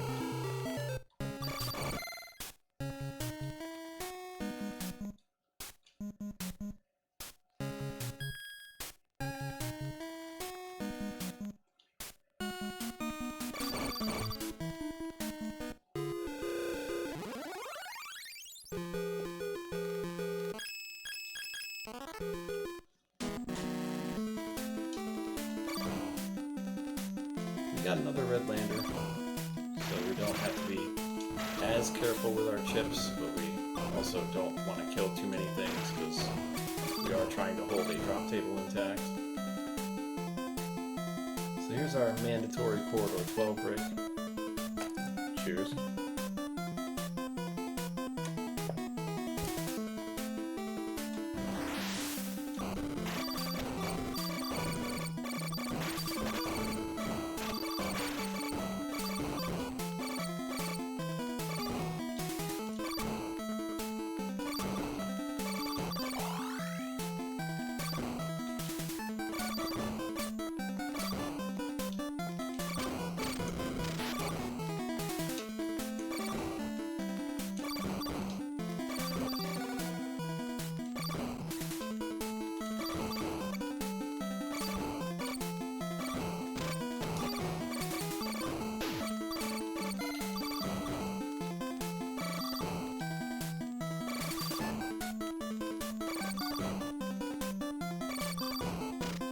A lot going on. This game doesn't hold back on you, that's for sure.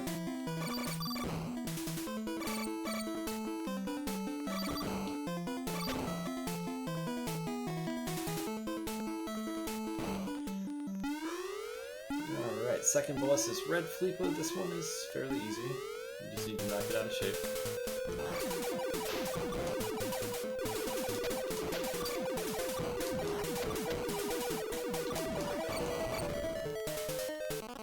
Closer than I wanted it to be. We got away with it though. We're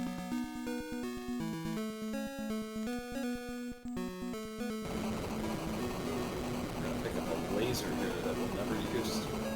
Which is unfortunate. The laser's a cool weapon, it just pales in comparison to the three primary weapons we use.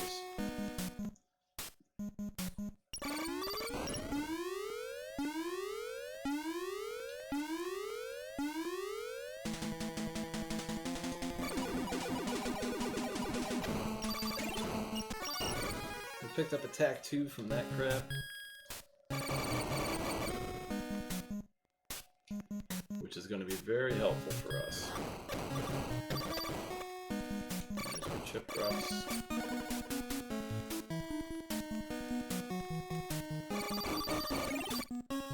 Pick up another rapid fire. Here we're going to go into the shop. We're going to buy this bullet shot. We're going to open Corridor 4 here.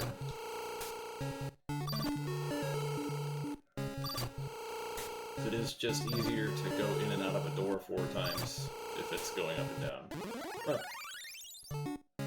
Because the way the hitboxes work in this game. It is slightly faster.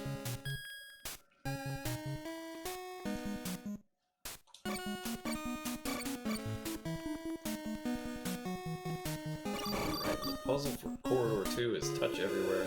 Which really just means break those 4 things. Oops.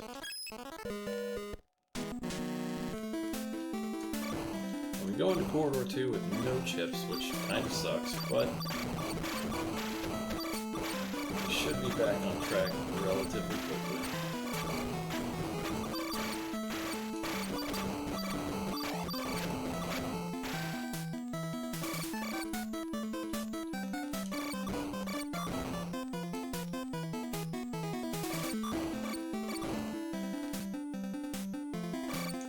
And since our forward gun now has attack 2 and another rapid fire, it's much stronger than it was just a minute ago. Now we got chips, we're back in the game.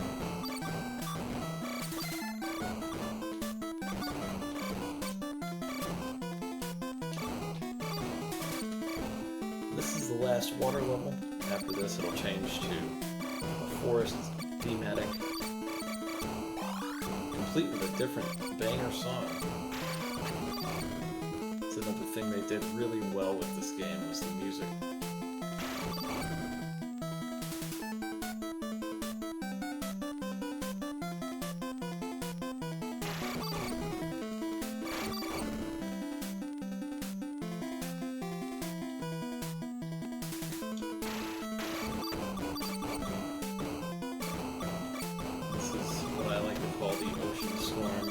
Throwing everything they have left at me.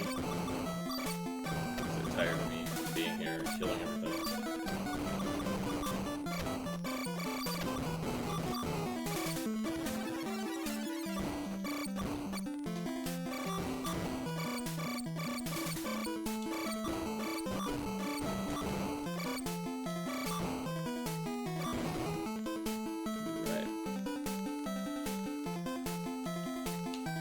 The next boss is Crawdaddy, who has a rather anticlimactic strategy to him.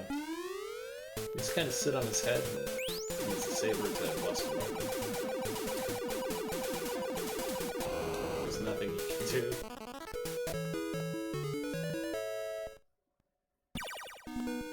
You got the fishhook key. Oh, is that a monk?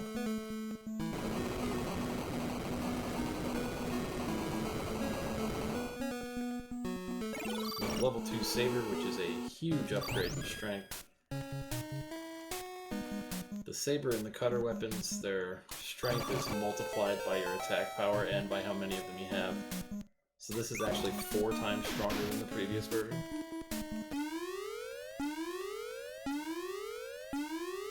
Which lets us use this strat on this guy. Something showed to me by a fellow TGL runner.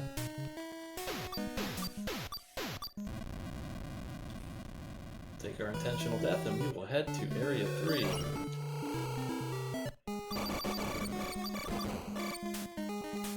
The game's gonna put a beat down on me. This is one of the places it's gonna do it.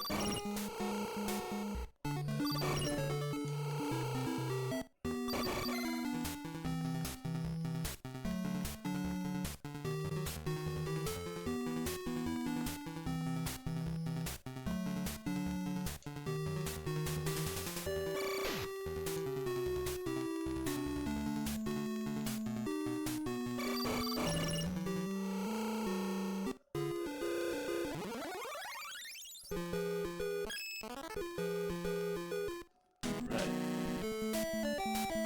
Here we got some different music, a little bit better.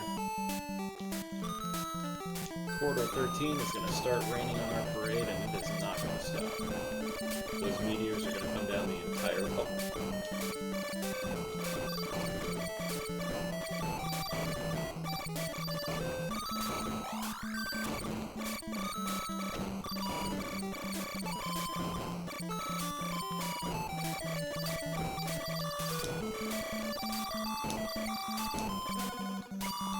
To give you an idea of how strong the saber is at this point, these things have 255 health. And my forward gun is doing like 4. And you see how fast they go down because of the saber.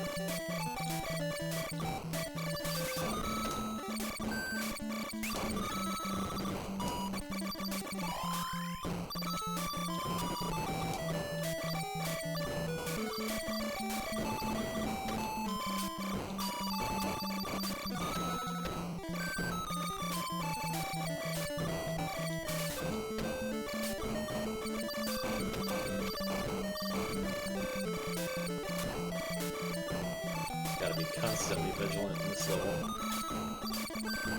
It's the endless rain.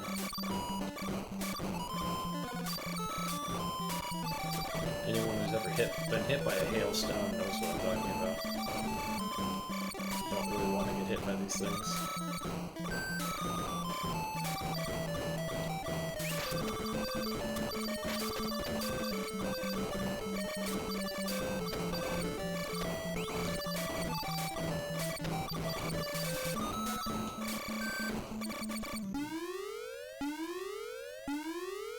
Here we have Bombarder. With our defense so low, this could be a problematic fight.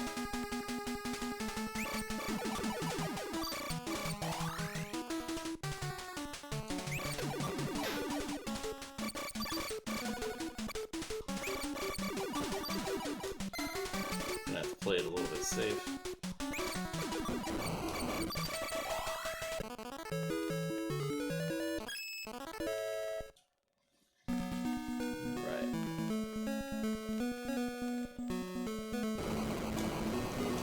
We're 13 down, we're gonna find out pretty quick.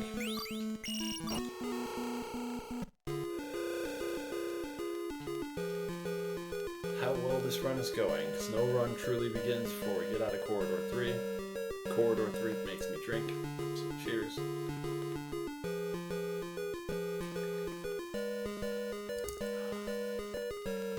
That became somewhat of a ritual, because we have to wait 20 seconds here for this door to open, so we have time. It's...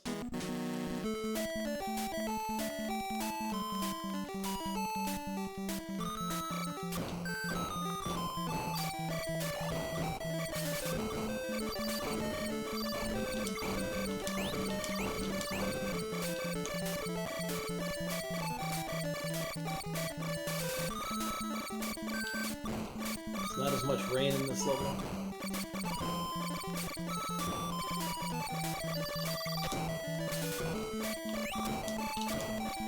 It does rain some pizza toppings though.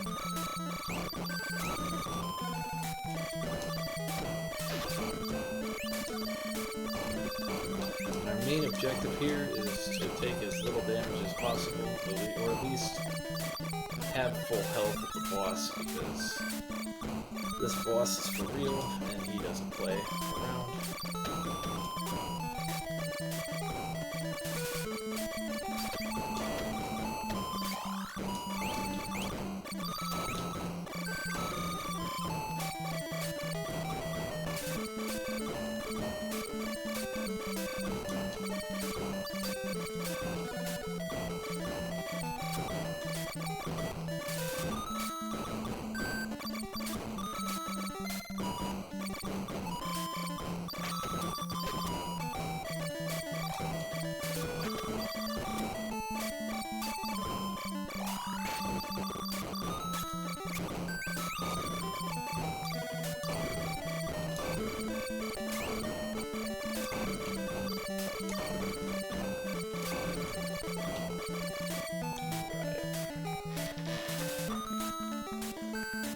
Time for the madness strategy.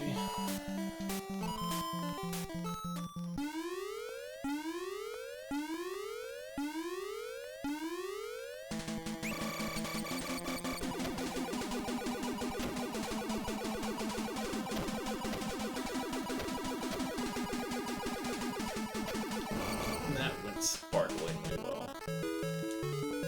That was actually really excellent. We got the smelly key, and we're through.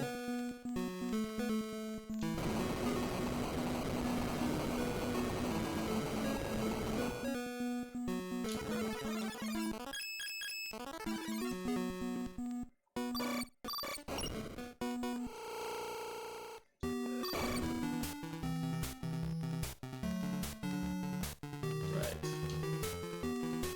If we would have died there, we would have come down here to get these items before going back. There is another defense and another red lander here.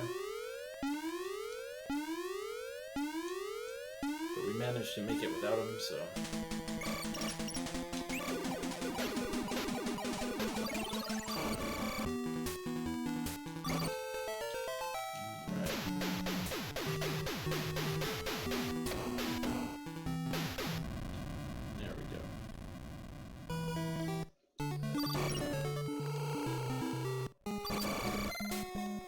very long walk to corridor 4.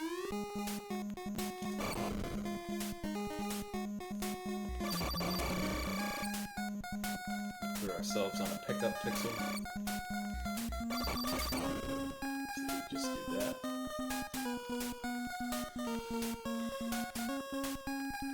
We've got to basically traverse the entire outside of this thing. As we head to 4.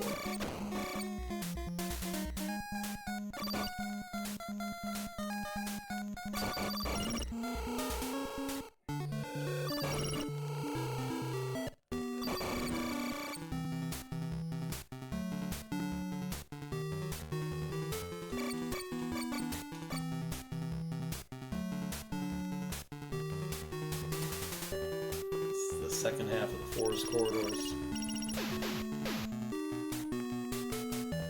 I've always really liked the music of the forest.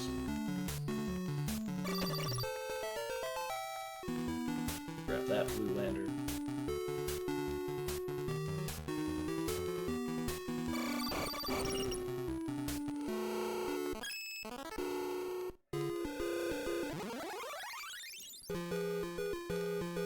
And we'll head into 14.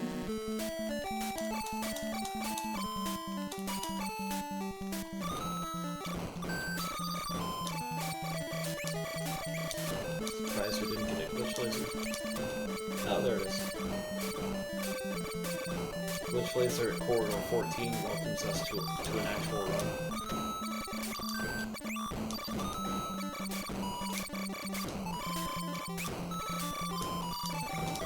Semi-dumb little speedrunning, things that help us stay sane when we're doing the same things over and over again.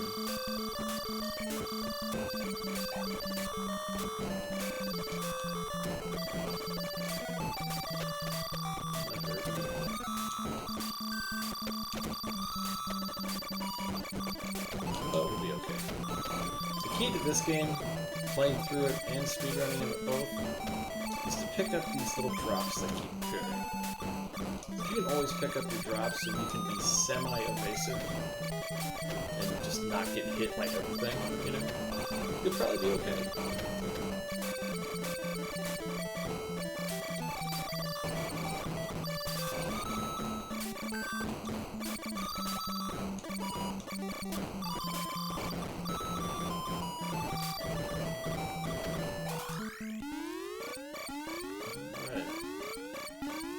Here we have the first Clawbot. We're gonna show off the big weakness of these things here. As we just do this.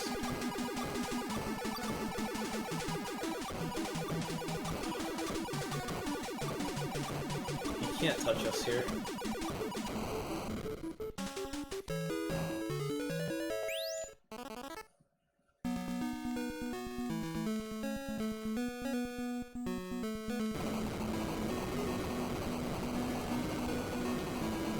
Through corridor 14, there's a blue lander. We're finally going to get Cutter 2. From here, it is super important that we don't use any chips. We can get hit all we want, but we can't use chips because we're going to need them all in about 2 seconds. We're going to use the pausing shop glitch, which lets us buy both of those items. Head into corridor 4 without any chips. Since we did already open this, it's not a big deal. Need to put the right weapon on at least.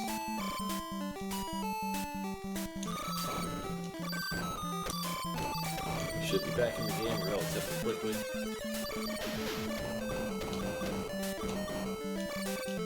Although my drop table seems a little bit off, I'm not sure why. The next one we see will give us some chips and we'll be back in the game. There it is. Right.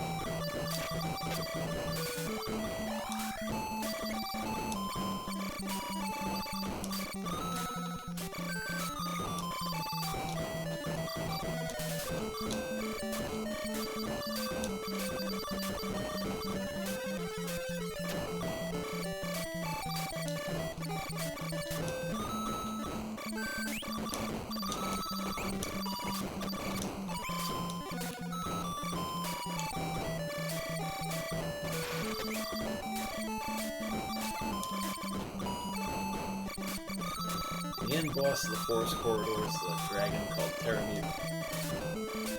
He's got a really cool sprite. There's really nothing else exciting about him.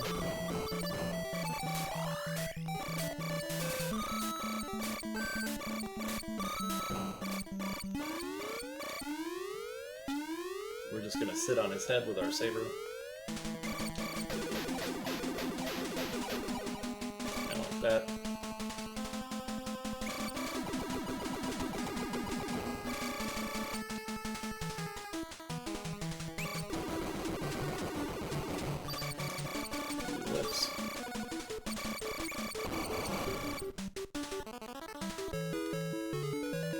Right. Down goes Terramute. We get the square key.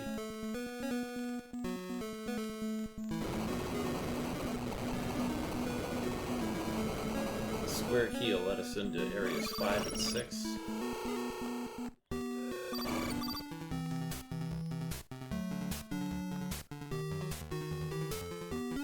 First, we've got to take care of this thing. Like the green death pinwheel you saw not too long ago, here's a blue one. These things are very mean. They hurt a lot. Pick up attack 3, and the reason we don't pick that up before going into corridor 4 is it doesn't really make a difference, and it does greatly complicate the not using chips part of opening corridor 4 and shop glitching. And since it doesn't really make a huge difference in corridor 4 at all, we typically just get it afterward.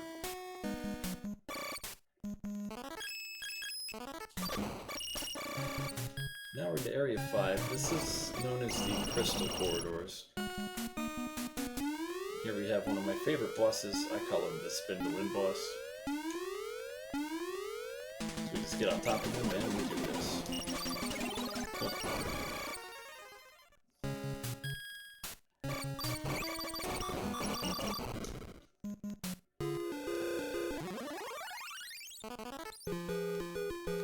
Now we'll enter corridor 15. We're going to get a tasty preview of what the rest of the game has in store for us as far as spawn patterns and enemy ideas.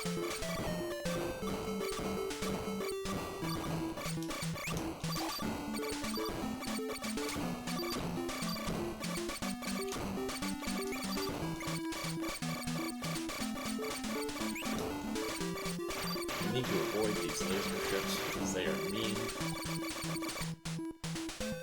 Hurt a lot. Even when you have high defense, they hurt a lot.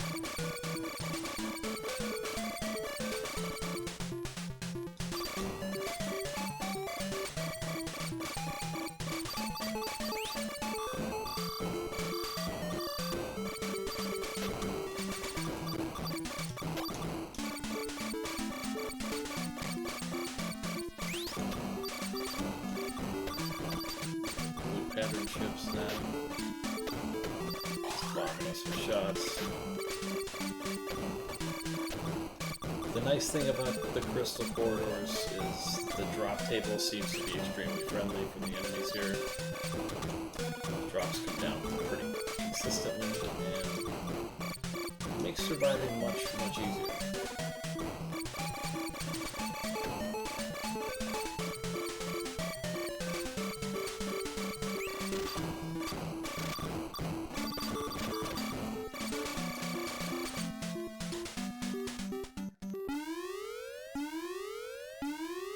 Here we have the Carrot Clawbot. We call it the Carrot Clawbot because the bottom arms turn orange and it looks like a carrot.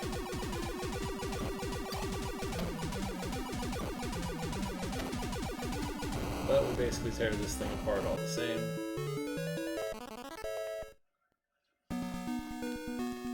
Same strategy, you know.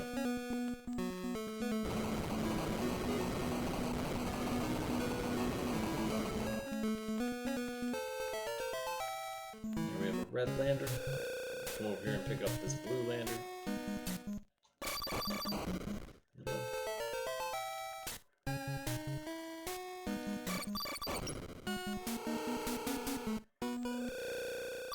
Now we have to pick up an item that I don't even know what it is anymore.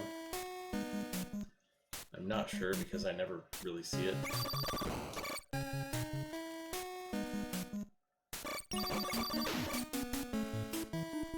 I just know that we need it for the 100% category.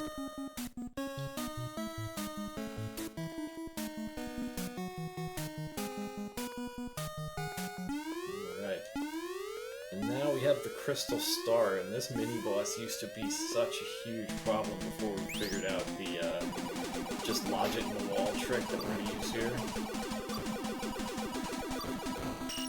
Because once it gets stuck in that false wall, it can't really move and it can't really shoot.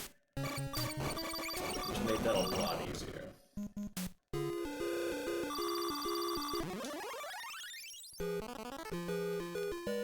Trick for opening Corridor 5 is just bang on the sign. And the door will open.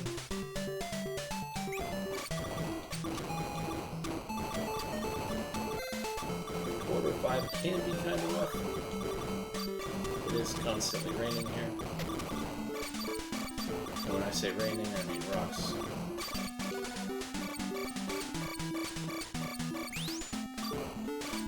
It's not one kind of rock, it's another. Or it's ice chunks, or something else. This is where the game really starts to just non-stop send things from all directions.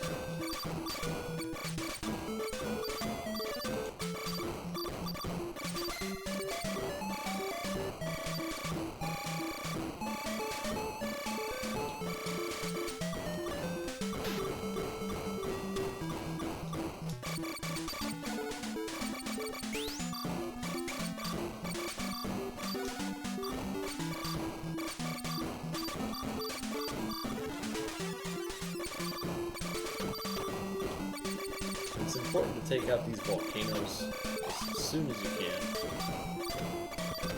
because they will flood the screen with projectiles, and they will cause a little bit of slowdown, but really the danger is just the flood of projectiles. They really hurt.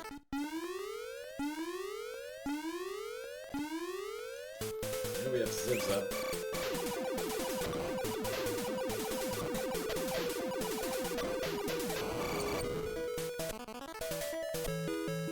Him down real quick.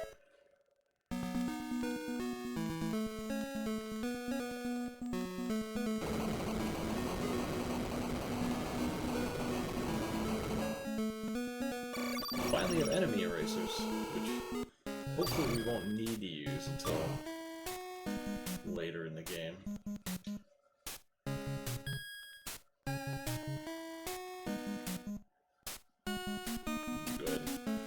Pick up this grenade. Die on purpose again. Excuse me. That is Area 5 done. We are about halfway through the game now. We killed this worm we skipped over the first time through here.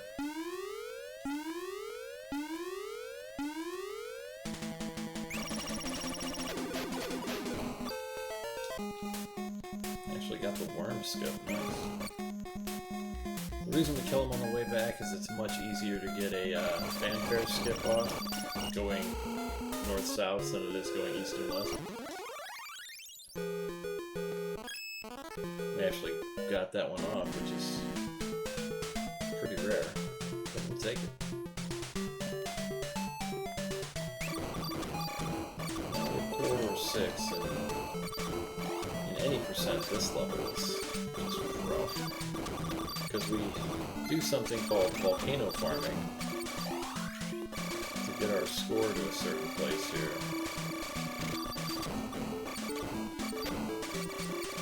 Which means letting the volcanoes basically shoot at us all they want, following them with the cutters to grab all the points. Thankfully, we don't have to do that here. We can just sweep everything and keep ourselves alive. But everything in this level is designed to pull your attention away from the top of the screen. And you just want to stay up there. As long as you take care of the volcanoes quickly, and anything else that comes in to bother you is more or less non-threatening, I guess you would say. So by now, you're pretty strong.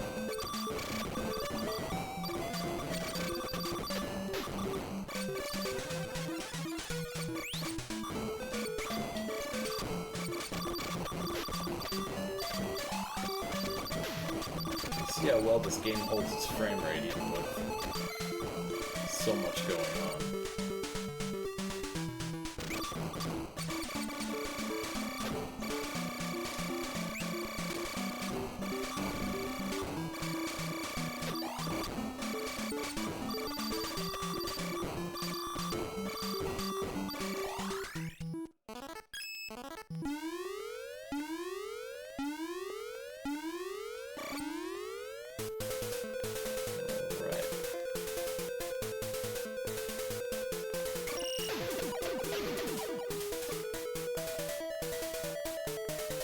This is the glider. Very easy boss if you know how to take him down. You got the plus sign key.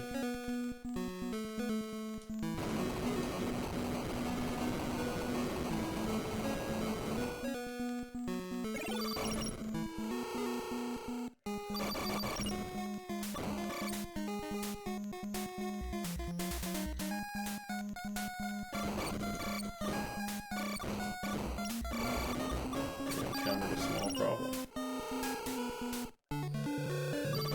I ended up 4 chips short.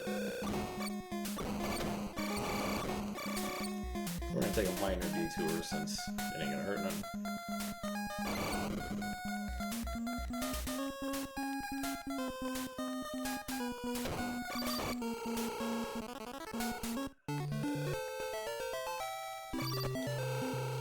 So we do really want that red lantern before we head into the next area. We're gonna skip over Corridor 16 for right now. We'll catch it on the way back. This Corridor 16 is rough, and a lot of the stuff we're gonna pick up before we come back is very helpful.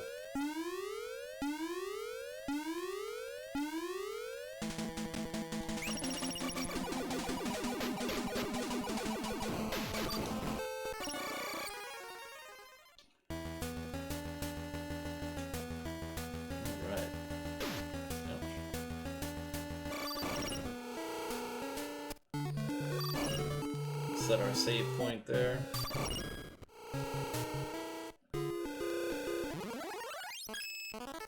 Head into Corridor 17. Our reward from this is going to be the level 3 saber. And the level 3 of these laser weapons kind of changes the game, because it'll start to destroy those little projectiles that I keep getting hit by.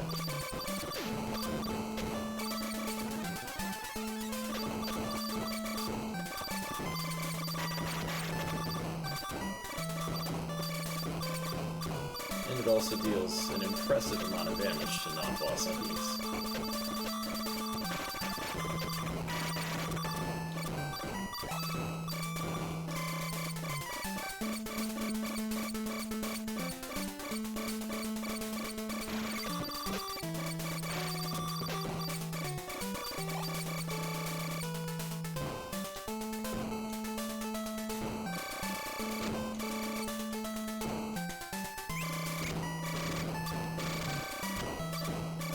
These little green octopuses are called shot eaters. The only thing that can kill them is touching the hull of your ship. None of the weapons will work on them, but they'll effectively absorb the shots. It can be kind of annoying, and I'm glad they weren't more used in the game.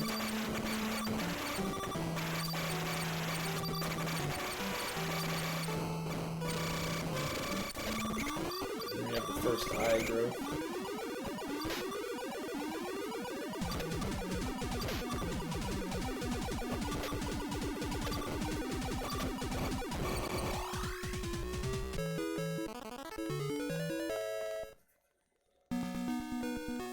That's corridor 17.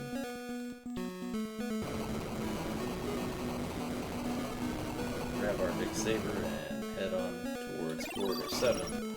We're gonna get some good stuff over here. That's not the good stuff, but it's further over.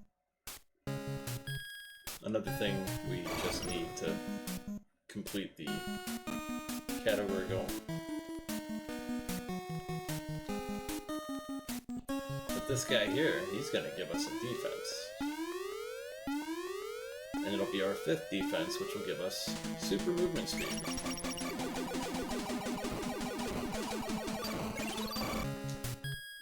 Zoom. Grab this.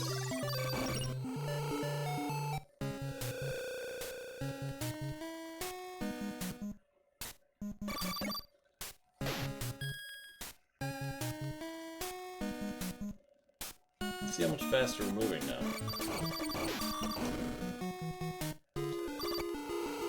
And that is true inside the corridors as well. We'll be able to fly around that much faster too.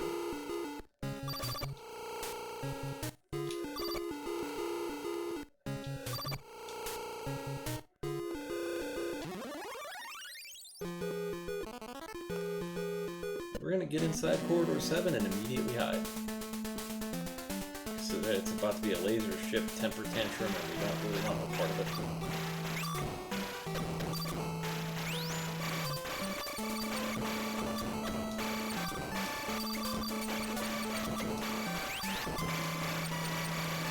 Because those things hurt. Even with Defense 6, which we now have, they still hurt a lot. So we just avoid them.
Done with the 7s. This one gives us level 3 cutter. Level 3 cutter is my favorite weapon. By far.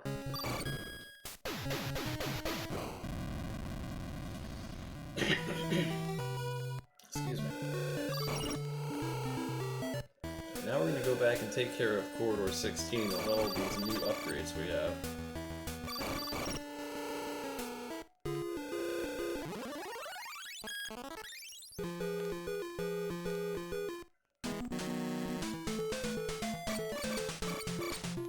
We got super speed, we have level 3 cutters that destroys projectiles. We should be much better off than we would normally be in here.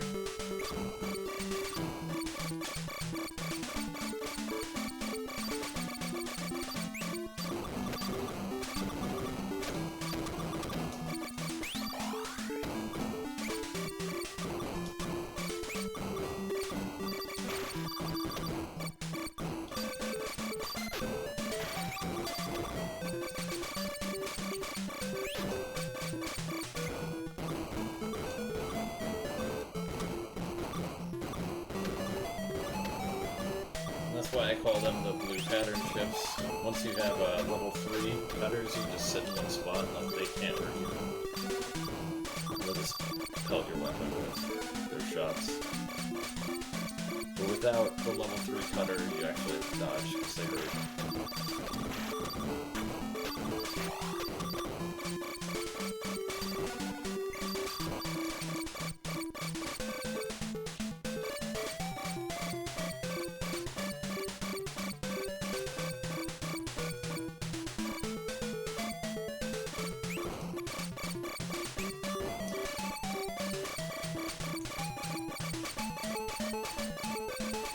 See how fast the spinners drop now with level 3 laser weapon.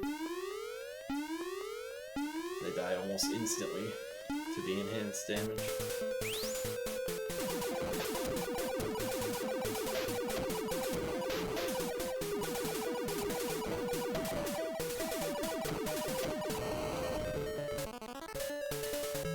Right. So far, so good. We're about to get into the hard part of the game, I guess.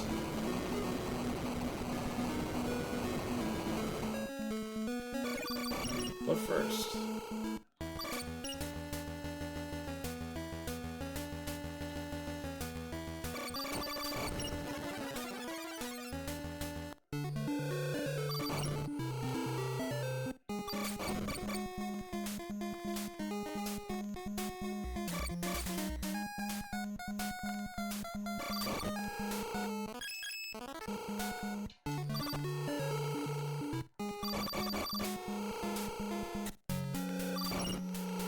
set a save point and do a little shopping.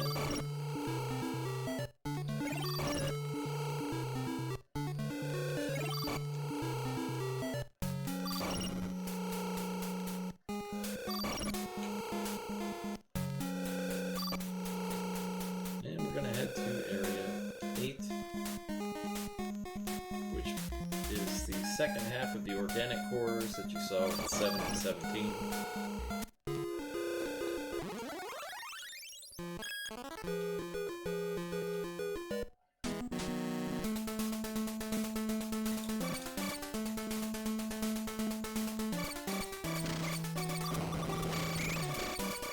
Common strategy for 8 is to use the enemy erasers.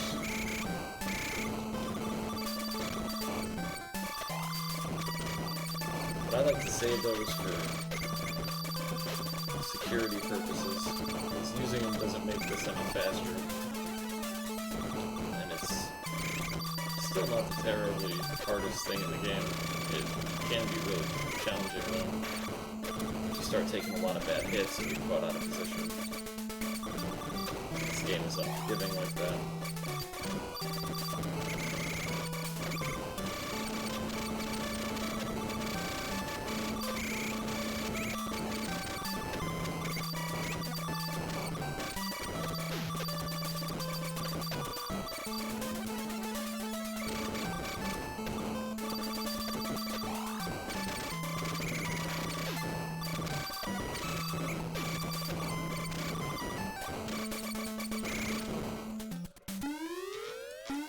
Kind of ugly.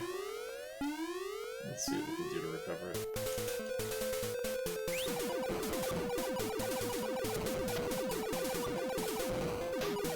This is Red Renegade. He has a ton of HP. He moves in this janky pattern.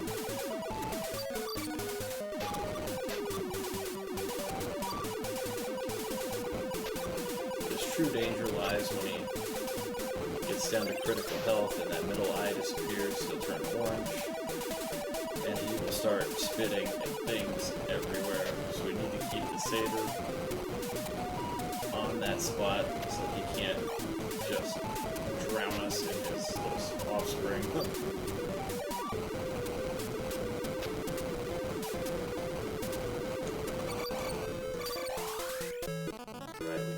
Nice and smooth.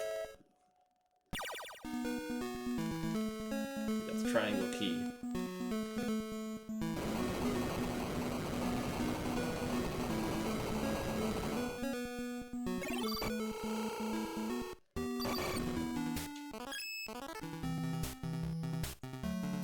make use of that, we've got to collect the rest of this area. Here we have a red death pinwheel that in the speedrunning community we call Sir Red.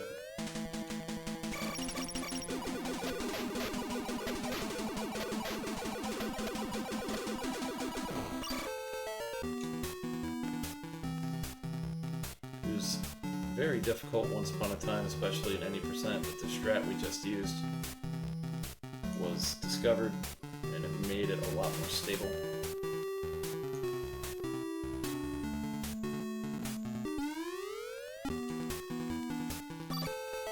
Grab this blue lantern. See, we have 2400 chip max now, and our gun is now at its biggest size. Which is actually kind of a nerf because it can't hit something directly in front of you.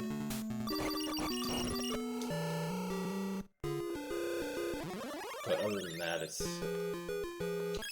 a much needed gun improvement. So you see what it's like in the corridors, it's very good.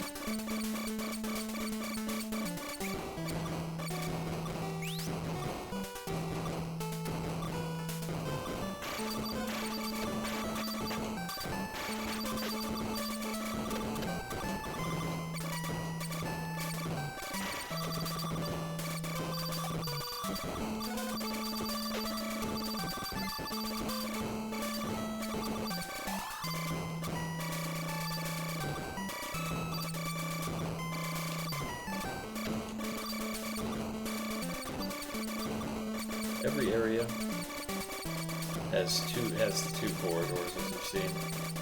And the general rule is the 1 through 10s, the main corridors have the harder bosses with the easier levels. And the 10 pluses will be the harder level with the easier boss.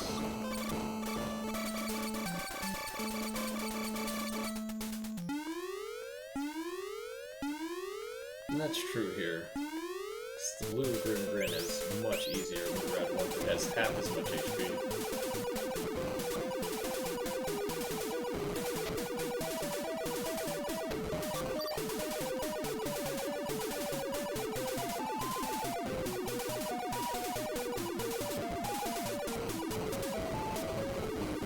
So it's already into the orange.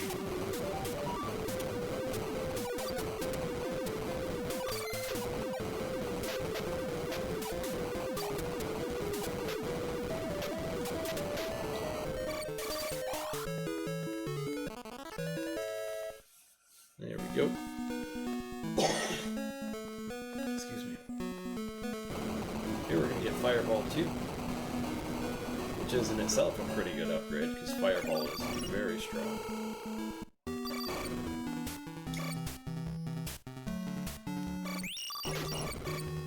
Grab this and come down to this room here to get torn apart by something much stronger than what was in the previous room.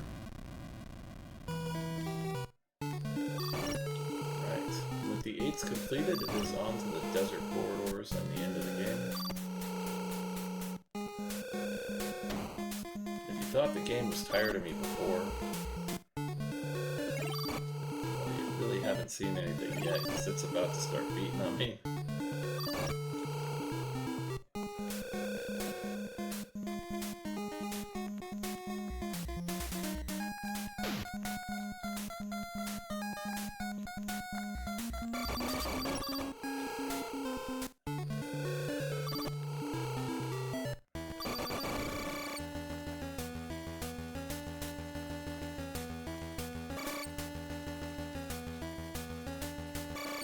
Gotta go through the first bounce house room, which is, I believe, this one. Yeah.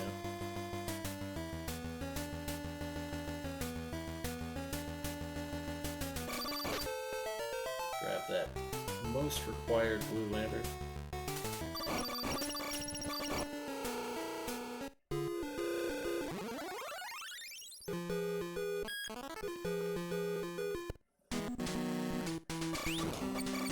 We are in the desert corridors where these skulls are going to be a common thing for the rest of the run.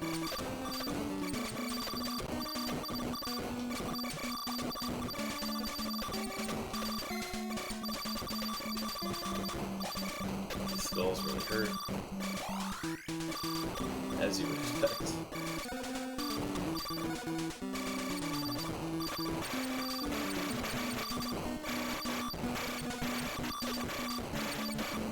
See how much damage I'm taking? Jeez. That's brutal. Need to be more careful.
Red Bob Barter can't really do anything to us. We have maximum defense now.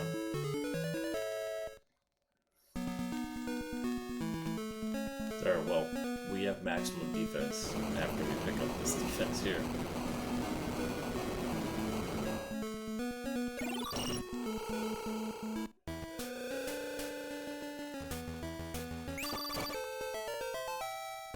Now we have all the red landers.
Just have to persist through these sections here.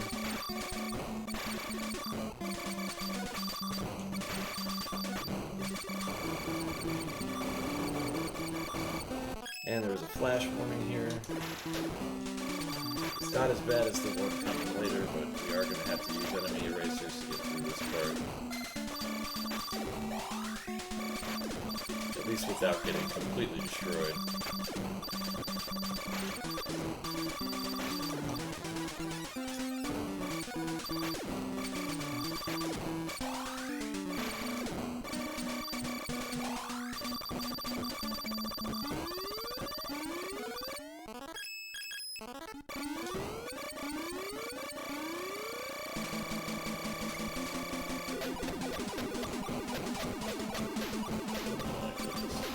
That went everywhere.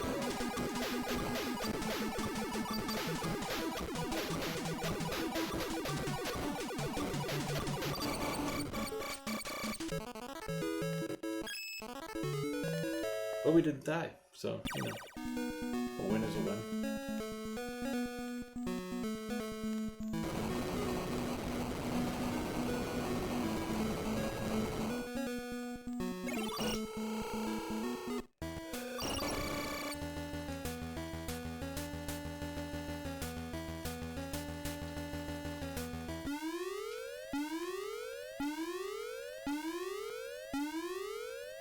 Here we have the toxic warning. Kind of like what we fought earlier, just has a bunch more HP.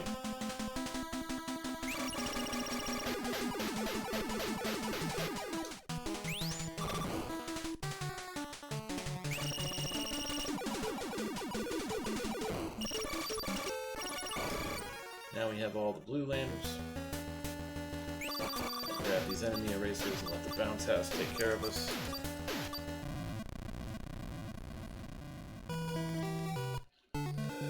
Right. On to Area 10.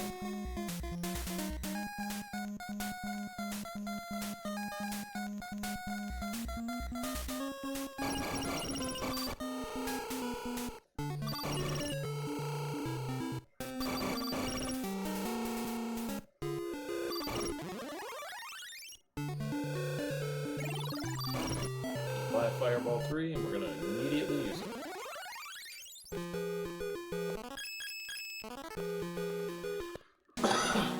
Excuse me.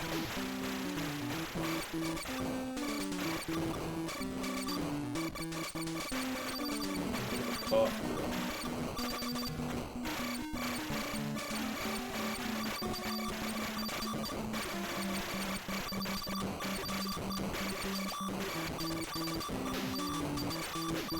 One of the nice things about Fireball 3 is that it does travel at the same exact speed you do, so when you shoot it, you can actually just follow it. And get like an invulnerability shield.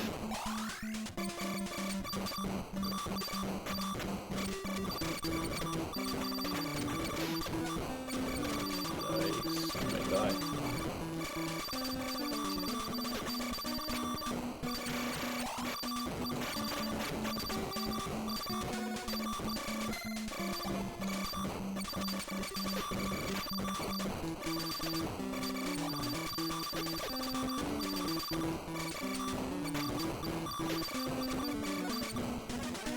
Turned on that emergency evasion and it saved us.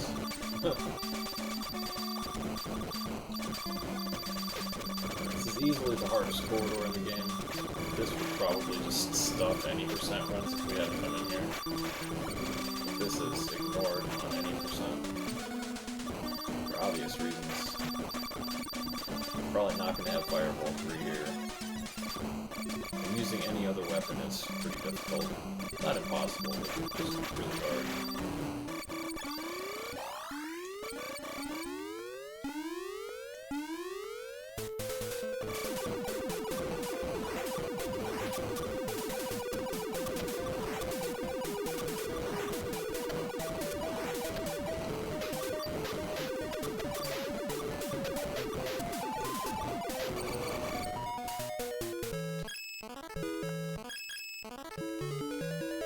Alright, we got through Corridor 20 without dying. Now we have Tab 4.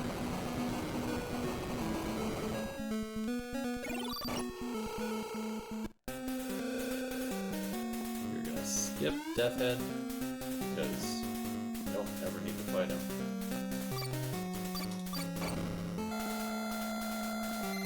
Do a little chip glitch to refill our health and our chips.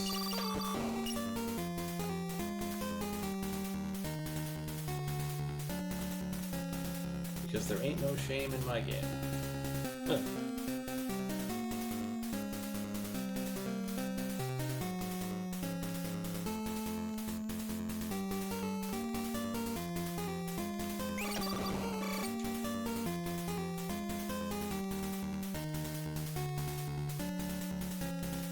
Now we have the second longest walk in the game.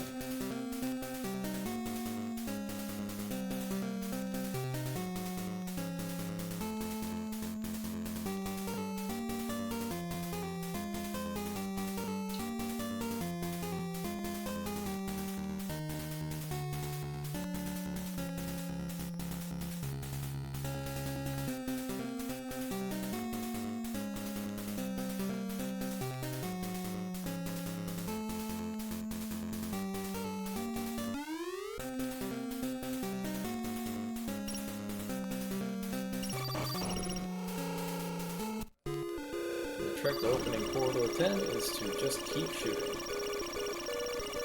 Please hold down the shoot button until the door opens.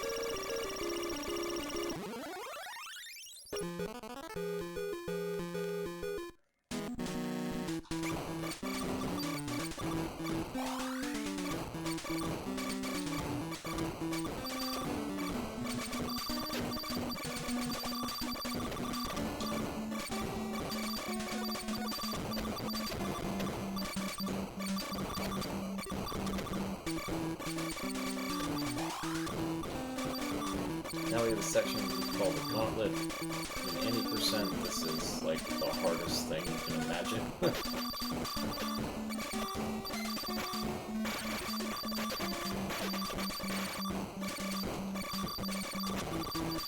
So it is nearly impossible to pick up your drops.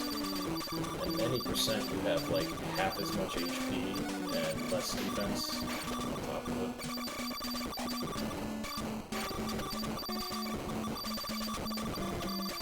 But in 100%, it's not so bad. You just do what you can to not get hit, pick up your drops, which will be okay.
Flash the screen here.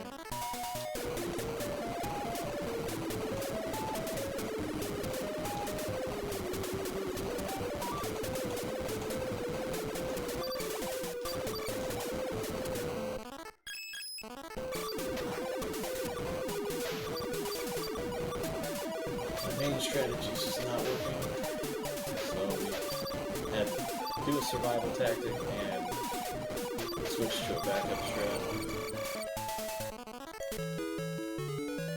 Still didn't die.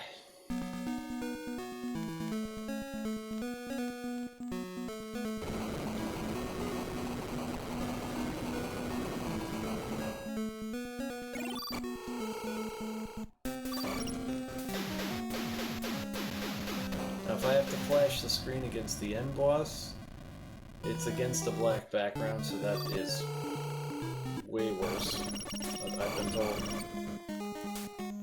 So I'll try to give you a little bit more forewarning if that actually happens. Hopefully not.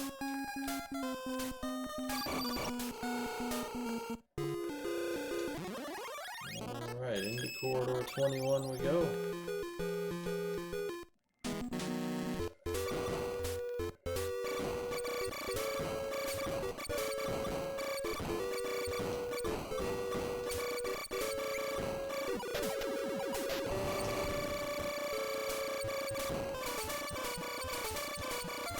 We're into the boss rush. The blue Fleeper went down fast.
flash warning here as the planet explodes. It is kind of gnarly.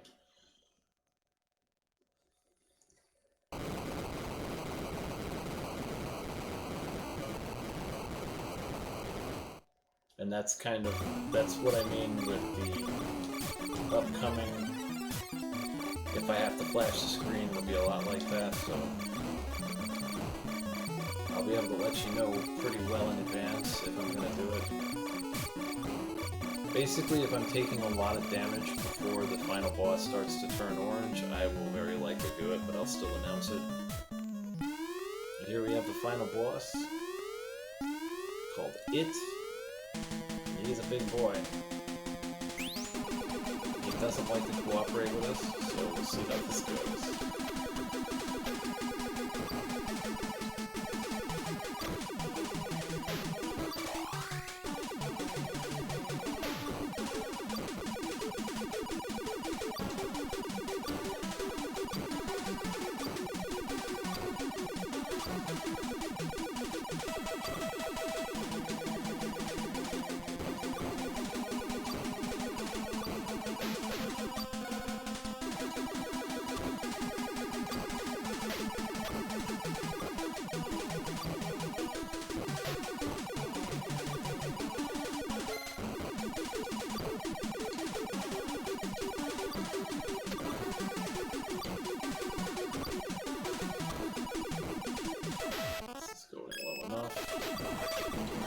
It's out of control. I will flash the screen, but I think we're okay.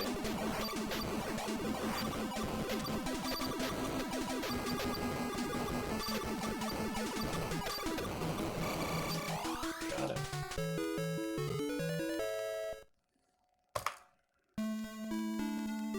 Not bad. Not bad at all. GG. Yeah, mild seizure warning.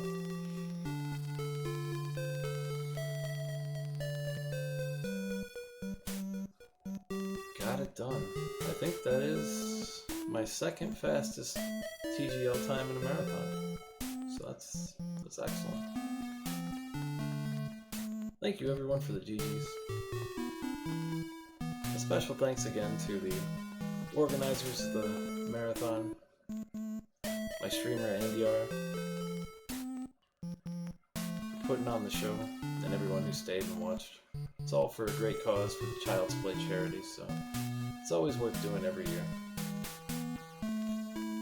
Yeah, a winner is you. You gotta love it. It's always a pleasure to do this every year. Hopefully I can continue to do so.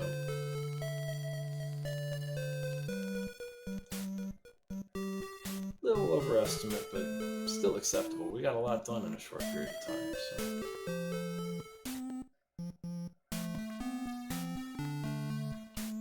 Thanks again, everyone. I really appreciate it. Thanks for having me on.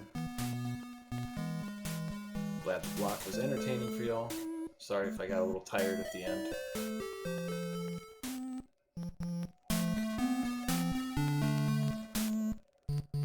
Thanks for the GGs, everybody. I really appreciate it.